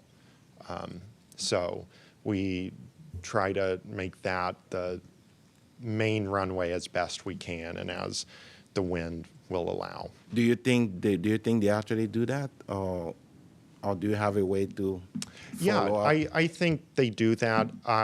To be frank about it, there have been times that I've made a phone call to the air traffic control tower and pressed them on that I've looked out my window and noticed that the winds were calm or favoring 16, and they're still sending traffic out on the runway that affects Danvers. So, that's something that I think we're getting better at. I think that for the most part it's adhered to, but there have been times I've had to step in and strongly recommend they change the way they're doing something on a particular day. Okay. Thank you very much. Great presentation. Thank you for coming. Like I said before, it sounds to me that you're more responsive. I'm hoping something that I like to say, that we are accountability partners in this process. Of course. Between our resident and the airport, to kind of give the residents some relief. And whatever this board will do in that regard, I'll be fully in support. And just understand we're coming into this with good faith. And we are Certainly. hoping that you do the same. Of course. Thank you. Yeah. Can I say something? I liked what Dee said about when talking about the calm wind track. Runway. Can you track it for us and give us some data? You say it's suggested, but do you have data that you could give to this board on what you've suggested, ratio standpoint? On like the number, on the breakdown of, Yes. yeah. Add that to the list. I could probably get some. Yeah. Because we- Admittedly, it'd probably be pretty rough, but I could get you a Right. pretty good Pertaining to idea. weather, but if it's suggested that way and they're not utilizing it, what authority do you have to impose it for them? Again, it I know. comes back to, I can strongly recommend. Strongly recommend, my- strongly recommend. Strongly Yeah. recommend, which Thank I you. do. But yeah, and Thank you. unfortunately, in my position, really the moment that the wheels leave the ground, my authority ceases. like Anna says, yeah. Yeah. And it Who is has more it? convenient, just to let you know, for the flight school on the Danvers side and the jets, it's more convenient for them to use 1-6. It's a shorter taxiway. It's much easier to get to. So it is, I mean, as a pilot, it's preferable. When I would do my training, when 1-6, I was excited because I didn't have to cross over and go to the other side of the airport. So it is an easier commute to take 1-6. Mike? Thank you very much. Question on your, the gauge that you were talking about to measure the ability if a house is going to get insulated Yeah. or not. Is that an old school measurement? Is it newer? The last noise study that was done at Beverly Airport, I believe, was 2022 or 2021. So it's a few years old. The operations and that time are very comparable to what they are currently. So I wouldn't expect it's changed much, if at all. I'm just saying that when you say that it just makes it out to the perimeter of the airport, just sounds funny. Like 20 more feet, it would hit a house and There's no place. they'd get insulated and some nice windows. Right, so there's some places that doesn't even reach the fence line. Yeah. Some places that it does leave the fence line, but it's, in uninhabited area. The closest residents that there are to these contours actually aren't related to the runways. It's where the helicopters are doing their operations in and out of. That still doesn't leave airport property, but that's the closest that the contours come to any homes. Is that information posted? Yes. It is? Yep, so that you can find on our website. I will follow up and I can get all of your contact information and send an email out with that diagram. Thank you very much. Yeah, of course. Okay, thank you. May I have two Oh, David, you don't want to be left out, I know. Thank you. Is jet fuel leaded or unleaded? It is unleaded. Jet fuel chemically is nearly identical to kerosene. Oh, okay. And my second question is, in lay terms, what is a C2 plane or the plane you're talking about? Correct. Yes, thank you. So C2, so the C part comes from approach speed. So how fast the airplane. What's it look like? A C2 aircraft. Your most typical C2 over there. Would be a mid-sized, like Cessna Citation. A jet? Yes, it's a jet. It's How many seats? How many engines? How many passengers? 2 engines. Depends on the configure. I mean, these jets configuration, I'd say 9 to 11 seats. But you can configure that to fit 2 seats. You can configure it to fit 15 seats. But mid-sized, you're probably looking at like 9 seats, I'd say would be average. Like how long is it and what does it weigh and what's its wingspan? I don't have the exact specifications Ballpark, on typical. ballpark on I don't know the specifications. David, you can get that information and send it to us with everything else. Okay, sure. I just was sitting here and hearing C2. I know what C2 is. So I think you do a great job. Next time, maybe a few more pictures and of course some stuff up on the wall. No, yeah, and that I could scare some people, and then maybe. No, it of wouldn't- course. I apologize. I noted. Yeah, I guess I wasn't expecting to be talking about C2 aircraft, but I'm happy we were. You're the one that brought it up. Discussed it. I know. I know. Okay, David. Thank you. And also, the invitation is always open, second Monday of every month, 6 p.m. at the east side. All residents, everyone is welcome. We've begged to, like Sally Kearns, Senator Lovely, any complaints that anybody has, if they could funnel them to us somehow, email, on the website, just so, because we've been collecting data for almost a year. January will be a year of collecting noise complaint data. And that's the only way we can make progress, is if we know what the complaints are, where they're coming from, what the planes are, what the operators are, and that just helps us do a better job. So, Thank you. We'll see you in the fall. all right, thank you. Thanks. And pizza and Cookie Monsters at those meetings, and you might get more people. Yeah. Tony, do you want this back? Do you want this back, Tony? And folks, we'll take a 5-minute recess.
Back Danvers. Next item on the agenda is the town clerk will present information on vote by mail and in-person early voting for the May 6, 2025 annual town election. Madam Clerk. Thank you. In your packet, you received a draft copy of the town election, important dates to remember. Next meeting, I've invited the Registrar of Voters to come, where we'll solicit feedback from the public on vote by mail. We'll also have a conversation about in-person early voting for the annual town election.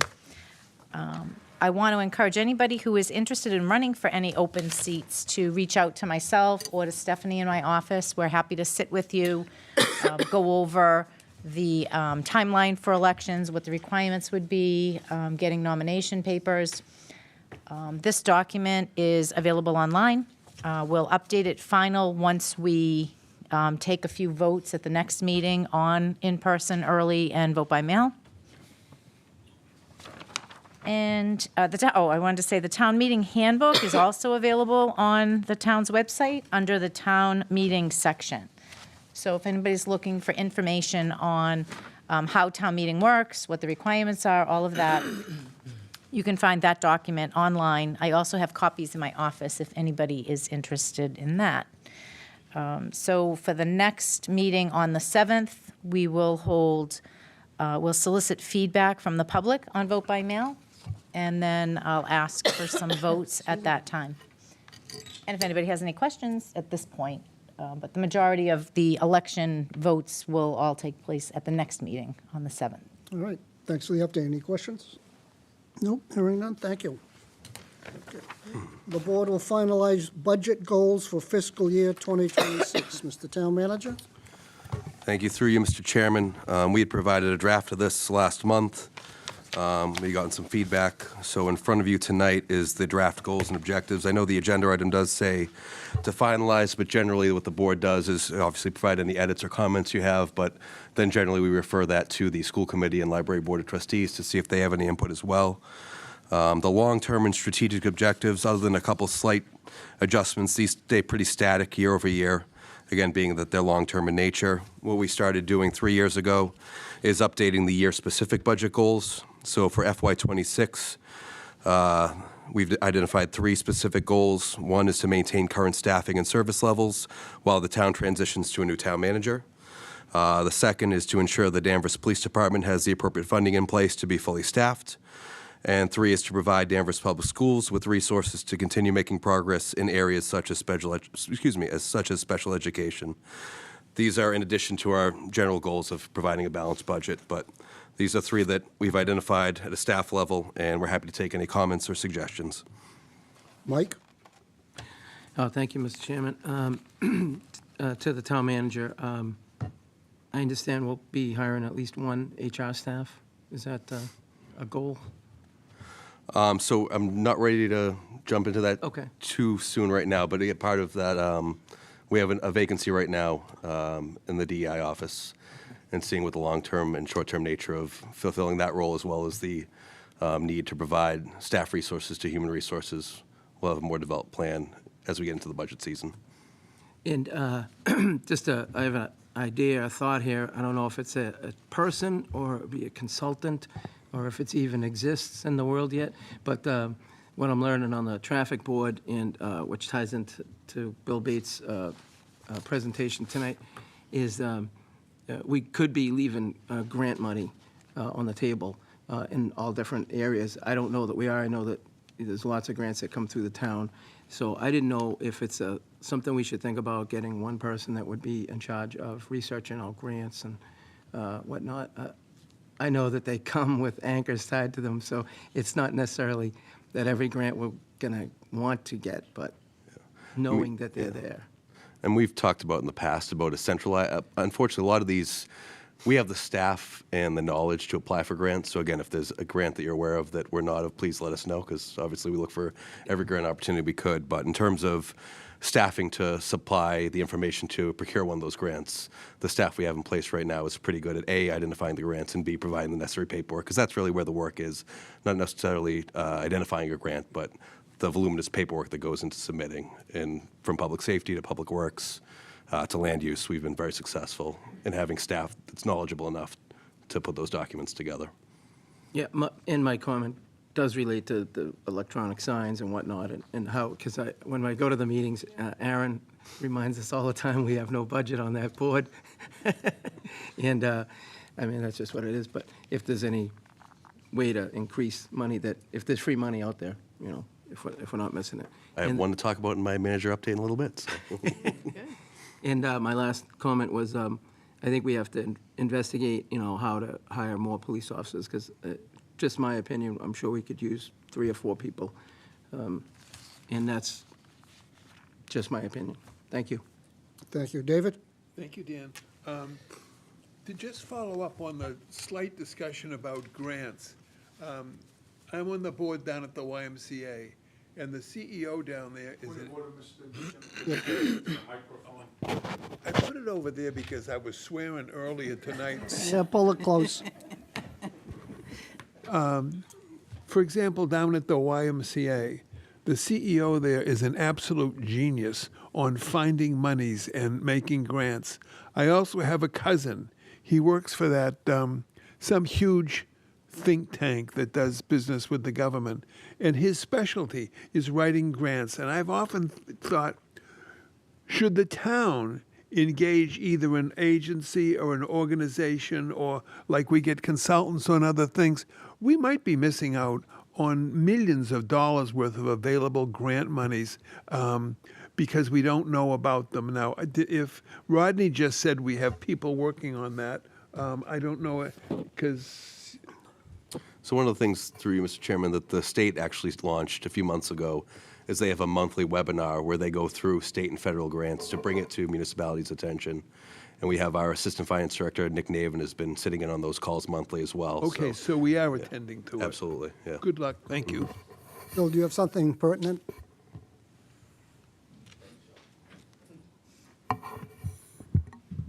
Bill Bradstreet, Town Meeting Member, Precinct 1.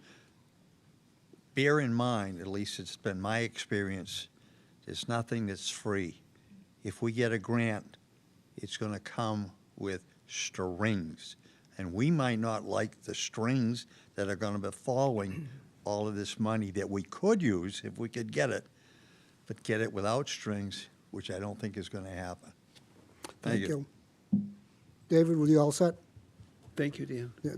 Maureen? I'm going to add to that, too, because I've suggested numerous times about a grant writer.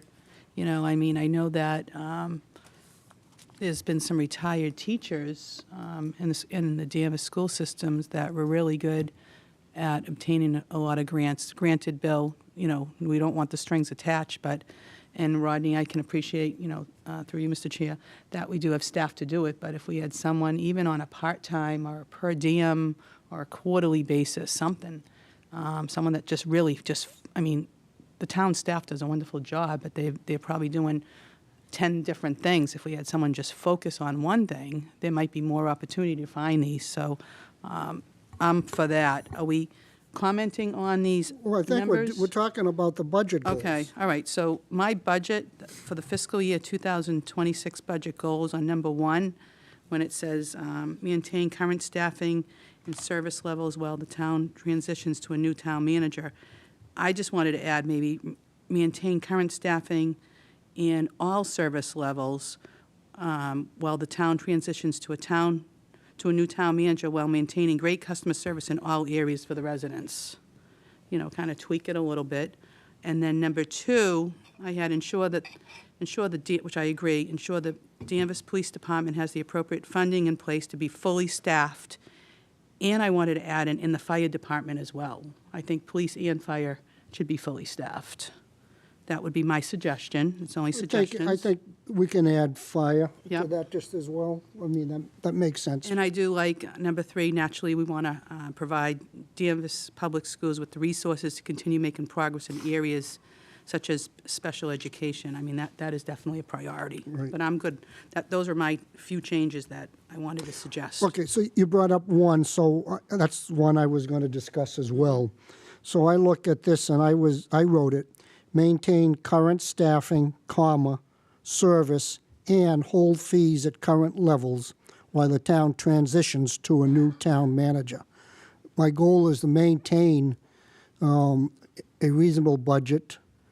We're not filling any major staffing positions till we have a new manager, and I think we should hold our fees at current levels for this current year. And I think, Dan, through you, I had suggested that too, that some of those vacancies that, when Steve was here, I had made the suggestion that we didn't want anything really filled until the new town manager came, and some things You had. can't say anything because every position has a different role, No, it was a different reason, but right, the it was major ones. The major ones, Correct. but some of that didn't happen, but whatever, we try. I think because, think of it this way, you have a new town manager, like even with Steve going to Lexington, right? He wouldn't want his people to fill, he'd want to make his own team. Yeah, but the budget, it says maintain current staffing, Okay. But you said, comma, Right. service, yep, and All hold levels. fees at current levels while the town transitions to a new town manager. Mike, do you have a problem with that? No. David, do you have a problem with that? Excuse me? He said no. Okay. D? Yeah, well, am I commenting or you asking if I have a problem with it? Well, I made a recommendation. Are you in favor or not? Well, I actually had, I see you got a lot of writing there. Go ahead. yes, I do. Pardon my naivete, I just want to understand what we're talking about. The first one, I don't quite understand what that means or what it translates to. Maintain current staffing and service level while the town transitions to a new town manager. What time frame are we talking about? Till we hire a new town manager. Okay, if we had one in April or May, this is budget 26. Correct. Which starts when? July 1. Through you, Mr. Chairman, just a point of clarification, the budget must be submitted and balanced on March 1st. Okay. It doesn't go into effect till July 1st, but the budget is submitted to Thank Select Board March 1st and submitted to FinCom on April 1st. Okay, so this means that this has to be what we have as a goal by March 1st. Okay, that clarifies it. Thank And the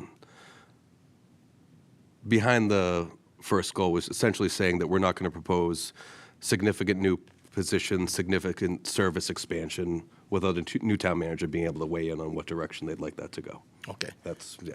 Okay, that was my second question. We are saying that existing positions will stay.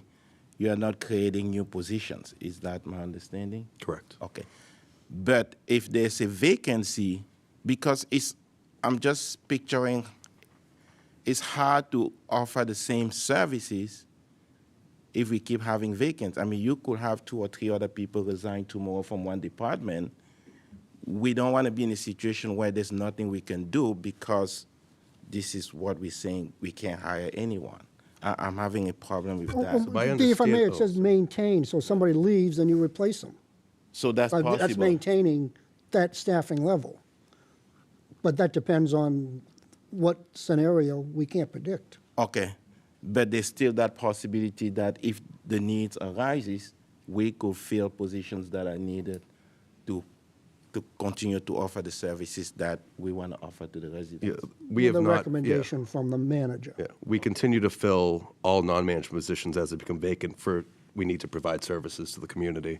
Any management level positions we are leaving vacant right now, and if there was a management position that was critical enough that we needed to make a permanent appointment, we would discuss it with the board ahead of time. Perfect. I like that. Thank you. Number 2, ensure the Danvers Police Department has the appropriate funding in place to be fully staffed.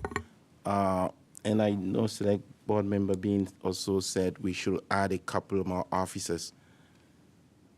I think we asked the manager and the police chief to work out the details and come back to us. Yeah, but it's my understanding that the current number of officers is not even fully full yet. Like we have vacancies. Is that true? That's correct, yep. So just adding the number is not solving the actual problem. So, and that's a concern I have. And again, full disclosure, I think we have the best police department in the world. I interact with them all the time. 3 years ago, when they had their national accreditation, I was part of it. And they spoke so highly of our department that we were invited to La Pata to speak to their city council about some of the good things that we do. However, I'm concerned that we're singling out the police in this goal. And I agree with Select Board Member Maureen, we can introduce fire. But it's more than that. There's no issue in my mind in this town that we can police our way out of.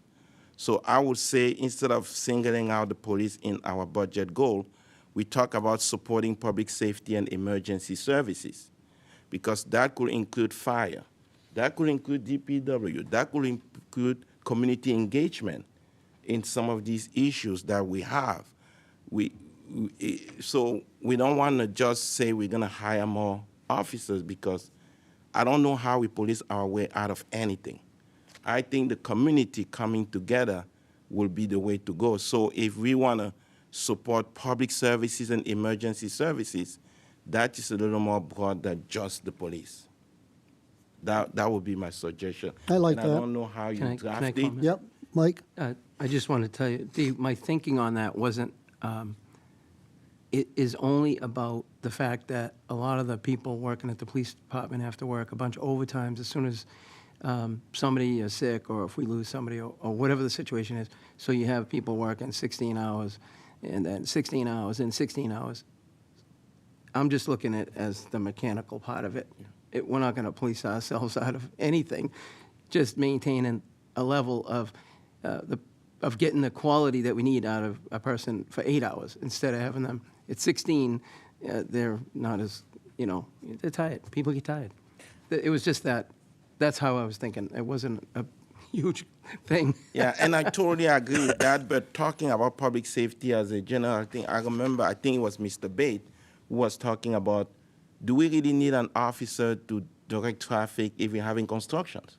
We might have citizen volunteers or someone else. Like, we can look at things like that to alleviate the burden from our officers so they can focus on policing and community policing instead of being on the road during constructions. So by having those priority where whatever we're doing is involving the community, I think will serve us better than just involving one department within the town. That would be my suggestion. And for the school one, I'm totally in favor of. And thank you. All right, I'm losing my voice here. So if I may, number one, maintain current staffing, service, and hold fees at current levels while the town transitions to a new town manager. Number two, ensure the public and emergency services have the appropriate funding in place to be fully staffed. Through you, Mr. Chairman. This- Does that ensure the public safety and emergency services? Ensure that the public emergency services The public. have Safety. public Public safety. safety and Yeah, emergency safety. services. And Public- emergency and- services, Okay, yeah. right. Have the appropriate funding in place to be fully staffed. Those are the changes. Any other comments? All in favor of the, Hold on, Mr. Chairman. I wasn't talking about just the staffing on the, it was ensures support for public safety and emergency services, not just to be fully, I'm not sure how to say it. It's not just about staffing one department. It's about us. no, ensuring that the public service and emergency services have the appropriate funding in place to be fully staffed. Appropriate funding. What do you want to change? The focus still comes down to just the staffing. I would like us to maybe it's not staffing a department. Services. Maybe it's having a program within the community where we're promoting public safety and things like that. Well, when you read through the entire document, the first three are distinct budget goals fitting in with our long-term goals: customer-focused, high-quality, affordable education, recreation, cultural service, maintain and enhance community infrastructure, capital equipment, public facilities, ensure long-term fiscal stability through professional management, appropriate policies, maintain, strengthen public safety, land use, community services. So this goes on to, I think, say what you're looking for, but in more details. Okay. The first three are bullet points, if you will. The rest spells out the long-term goals. Rodney, would you comment on that? Yeah, through you, Mr. Chairman. These three top goals are just specifically about when we're formulating the FY26 budget. Okay. So, and the budget resources we're allocating. So what we're discussing tonight, is it a draft, like I'll see it again before we adopt it, or this is it? Yeah, no, we'll bring it back after we get input from school committee and library board of trustees Okay. as well. Okay, thank you. Absolutely. All right, so they'll be changed, and we'll send it off to them with these corrections. Okay, thank you. Yeah, and if I may just say one thing, if the kid, yeah. Yeah. The way I take the number two is that we're really just talking about those aid departments that are, they're 24 hours. Whereas like DPW is not 24 hours. We have to have staff, and we have to have overnight staff that would have to come out for an emergency. It's public emergency staff, exactly. It's Exactly. not all-encompassing. Right. It doesn't I don't know if that cover. narrows it any. Right. Yeah. Bill Bates. The board had mentioned how important it might be for a downtown police officer, an officer that actually walks the beat again. Would this be the time that you guys would? No, at Put budget that- season, the police will come what they feel their needs are. Okay. And a budget, spelling out, we'll spend the budget on X, Y, and Z. Okay, and I So just. that's in March.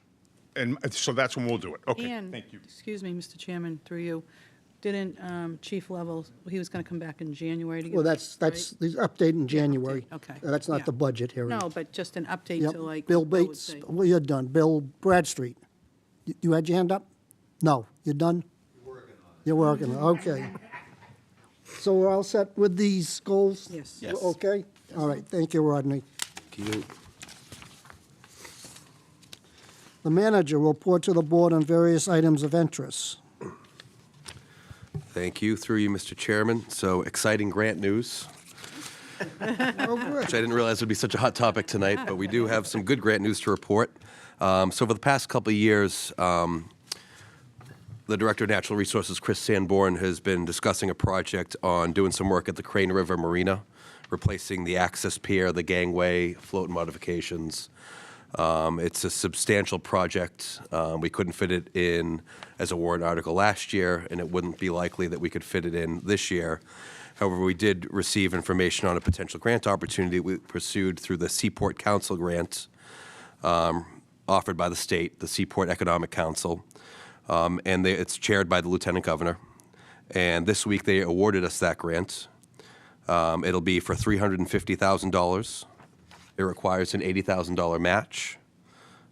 We attended a meeting at the State House where we received the award. It was attended by myself, Assistant Town Manager Jen Breaker, Director of Natural Resources Chris Sanborn. We were also joined by our State Representative Sally Kearns.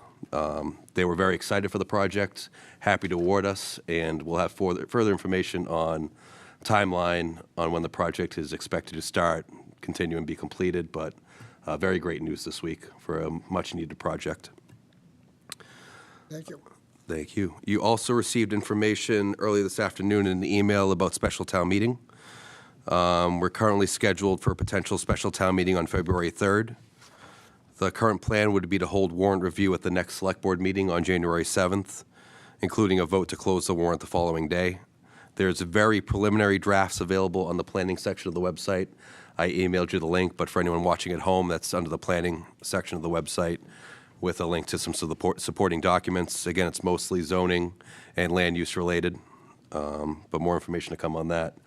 But assuming those dates work for the board, we'll start disseminating that information. We have a meeting this week, Aaron Henry and myself, with the town moderator to review it with her as well. And then we'll work to schedule some time with a finance committee meeting as well. And then lastly, we'll be doing some overnight work on Maple Street, Sunday, December 22nd. This is the excavation and installation of the new lighting conduits on Maple Street. There's potential for another night or two between now and final installation, but the goal is to have these lights up and running sometime in January.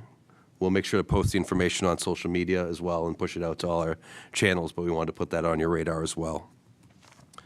And then lastly, we did discuss the airport appointment. So Mr. Henry has a draft on sort of the role and responsibility of that commissioner seat that we'll bring to the board in the new year, as well as a discussion on the overall goal of the seats on the commission as well. I'm not sure, Mr. Chairman, if there's anything in specific in addition you wanted on that item, but our plan would be to bring something in January. We did have a number of applications the last time we did this research. Are those folks still interested, or are we going to advertise for additional or new applications? We can certainly advertise. We also can still reach out to those previous candidates and see if they're still interested in serving. Interested, yeah. Absolutely. Okay. Anything you want to add to that, Dee? Yeah, to that point, before we go with the advertisement, I do think I was hoping we can have a discussion as to, do we even keep the two commissioners? I'm yet to see a single, and I may be wrong, I've been looking, I don't see many policies that were impacted by the presence of the commissioner on the board. I think 2 out of 9, yeah, they may raise some voice, they may raise some concerns, but the commission is going to do what they're going to do. And With or without our two representatives? And I do think that we can still ask the commissioner to come and do a presentation without the representative. We can have someone be appointed as a liaison to the commission just to listen in and report back. But then at least we will have taxation. As minimal as it is, it might pay for 2 fire trucks to go up there.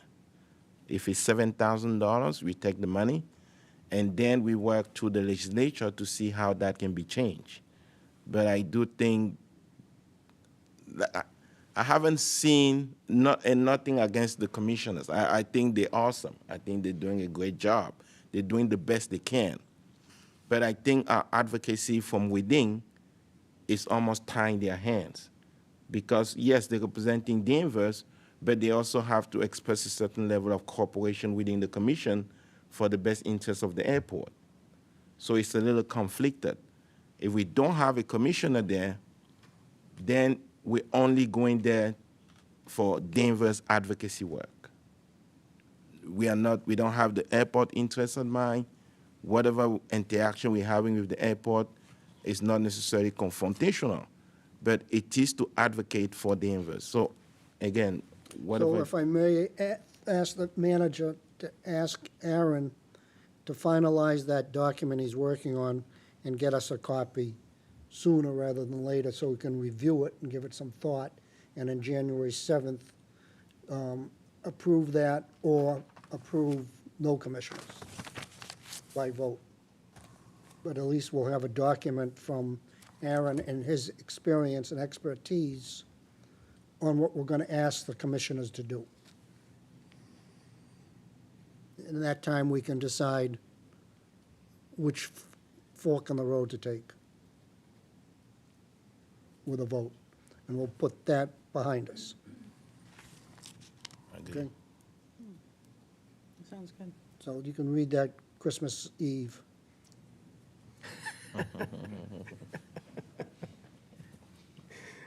Okay? No, is that reasonable, Rodney? Yep, that makes sense to me. Good, thanks. Anybody else, anything else? Nope, okay. On the schedule, Mr. Chairman, Mr. Rodney said we have at the next meeting the Warren article, and I know it's on the consent calendar. I just want to clarify. You say we vote to close it the next day? We'll vote that day, what day to close it. Yeah. We'll vote to close it on a future date. Oh, okay, not the next day. Well, the recommendation would be on the 7th, you take a vote, closing it effective the 8th the next day. Okay, okay. So it's not that we have another meeting on the 8th? You would not need to come on the 8th. No, you would, yeah. Unless you just want vote. to. No, the reason I'm asking, and I was going to point that out during consent calendar, I'll actually be in Europe on the 7th.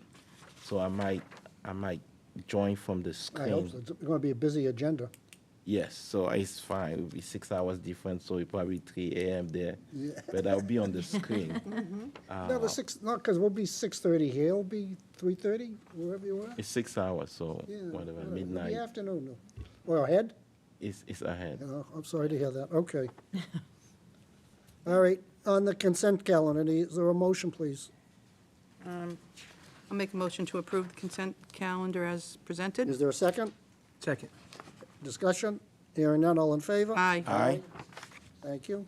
Correspondence, Select Board, new business. Mike, do you want to start? Yes, just to reiterate the communications that I'm hearing around town as far as other board meetings, whatnot. We have to think outside the box. I don't know, use more social media, wave a magic wand. We just try to get information out there so people can make, so they can be involved. I think the more people involved, the better, in a lot of different areas there. And then I'm going to say thank you to Kathy and the staff and Rodney for the Christmas party the other night at the Berry Tavern, and thank you to Joe, the owner there. The food was awesome. And I want to just say Merry Christmas and God bless everybody. That's it. Thank you. David? David is not here. Oh, sorry. Maureen? Through you, Mr. Chairman, just a quick question for the town manager. Rodney, Just, excuse me. Oh, sorry. David has a medical, I don't know if he wants to say this, 9 o'clock, he needs to take some meds. That's all right, So yeah. that's why he left. That's fine, yeah, well, he's fine. So, through you, just a quick question, Rodney. Can you let us know, what was there an outage? There was a serious outage on Endicott Street on Sunday, right? And the only concern that I had is, Danvers Electric does a wonderful job. I was just wondering if, I don't know, if residents could be like a call to say, don't go there, because I understood that like Market Basket was shut down, like people that were going food shopping couldn't use, I don't know about you, but I use Apple Pay. So I'd have a grocery full of carts and wouldn't be able to pay for it. But maybe moving forward, if something like that happens, I don't know if we have communication where somebody puts out a website or a call, like the town manager for voting, if we could alert residents, power was out, just a suggestion. Generally, we try to do it with social media. It's the Okay. easiest method, but I know Yeah. I have a cousin who had a power outage, and I was getting the minute-by-minute detail Yeah, from they were him, so. very nervous. But then But yeah, we anyways, can work on making sure that we're communicating it in rapid response on social media. well, that would be great. And I wanted to thank Kathy and yourself and all, and the people for the town party. That was really fun. It's nice to have the business people come. I'd like to see more business people come to our town party. I know Kathy does a good job and her staff trying to get the word out there. And I think it's was it on the website? Does it go on? It doesn't go on the website. Maybe we could look at doing something like that. But it was a fantastic event. I wanted to congratulate Falcon Fest for doing their tree lighting and the parade. That was wonderful. All the kids, and the parade was spectacular. And I wanted to say Merry Christmas and Happy Hanukkah, and spend time with the people that you love and enjoy the holidays. Thank you. Thank you. Dee? Yeah, thank you. And you're right. I mean, kudos to Falcon Fest. That was an amazing Christmas tree lighting. I was there with my niece-in-law and my nephew. They had a blast. I had fun, too, with the little lighting. So it was a really good community event, great turnout. Kudos also to the Historical Society for the Parade of Trees. I was there twice. Unfortunately, I didn't win any. But it was just great community event as well. The library also had a program like where different people were reading to the kids. They had jazz music playing in the room next door. So kudos to the library for organizing that event. Thanks, Kathy, for the Christmas party. I won 3 raffle tickets. I think I had the biggest prize there. And again, to my fellow residents, please, let's find a way to cool it. We're all into this together. We're going to get through it, but only if we do it together. And finally, last but not least, I just want to say happy early birthday to our chairman. I don't know how it feels like to turn 30, but I know his birthday is coming up, so happy birthday. Thank you very much. you. Appreciate it. Just a quick story. My second daughter, my wife and I turned 30 about the same time. She said, "Oh, you people are old." At 30. I never let her forget that now that she's 50. David, closing comments. Good night, everyone. Thank you. Thank you. I do have one correspondence. I received a letter from the headmaster at the St. John's Prep with a copy of a check made out for $2,500, Friends of the Danvers Rail Trail, also one for Friends of Endicott Park, Inc. And these are made gifts to the Friends, so it's not, we don't have to vote to accept the gift, but we want to thank the Prep for the continued support for the rail trail and Endicott Park. If you see, well, first, happy holidays to everybody out there. Look forward to seeing you on the 30th for menorah lighting, is that correct? That's correct. Dee? 6 o'clock? Yes. Thank you. And happy holidays to all. And if you see a vet, please say thank you. Good night, Danvers. Thank you.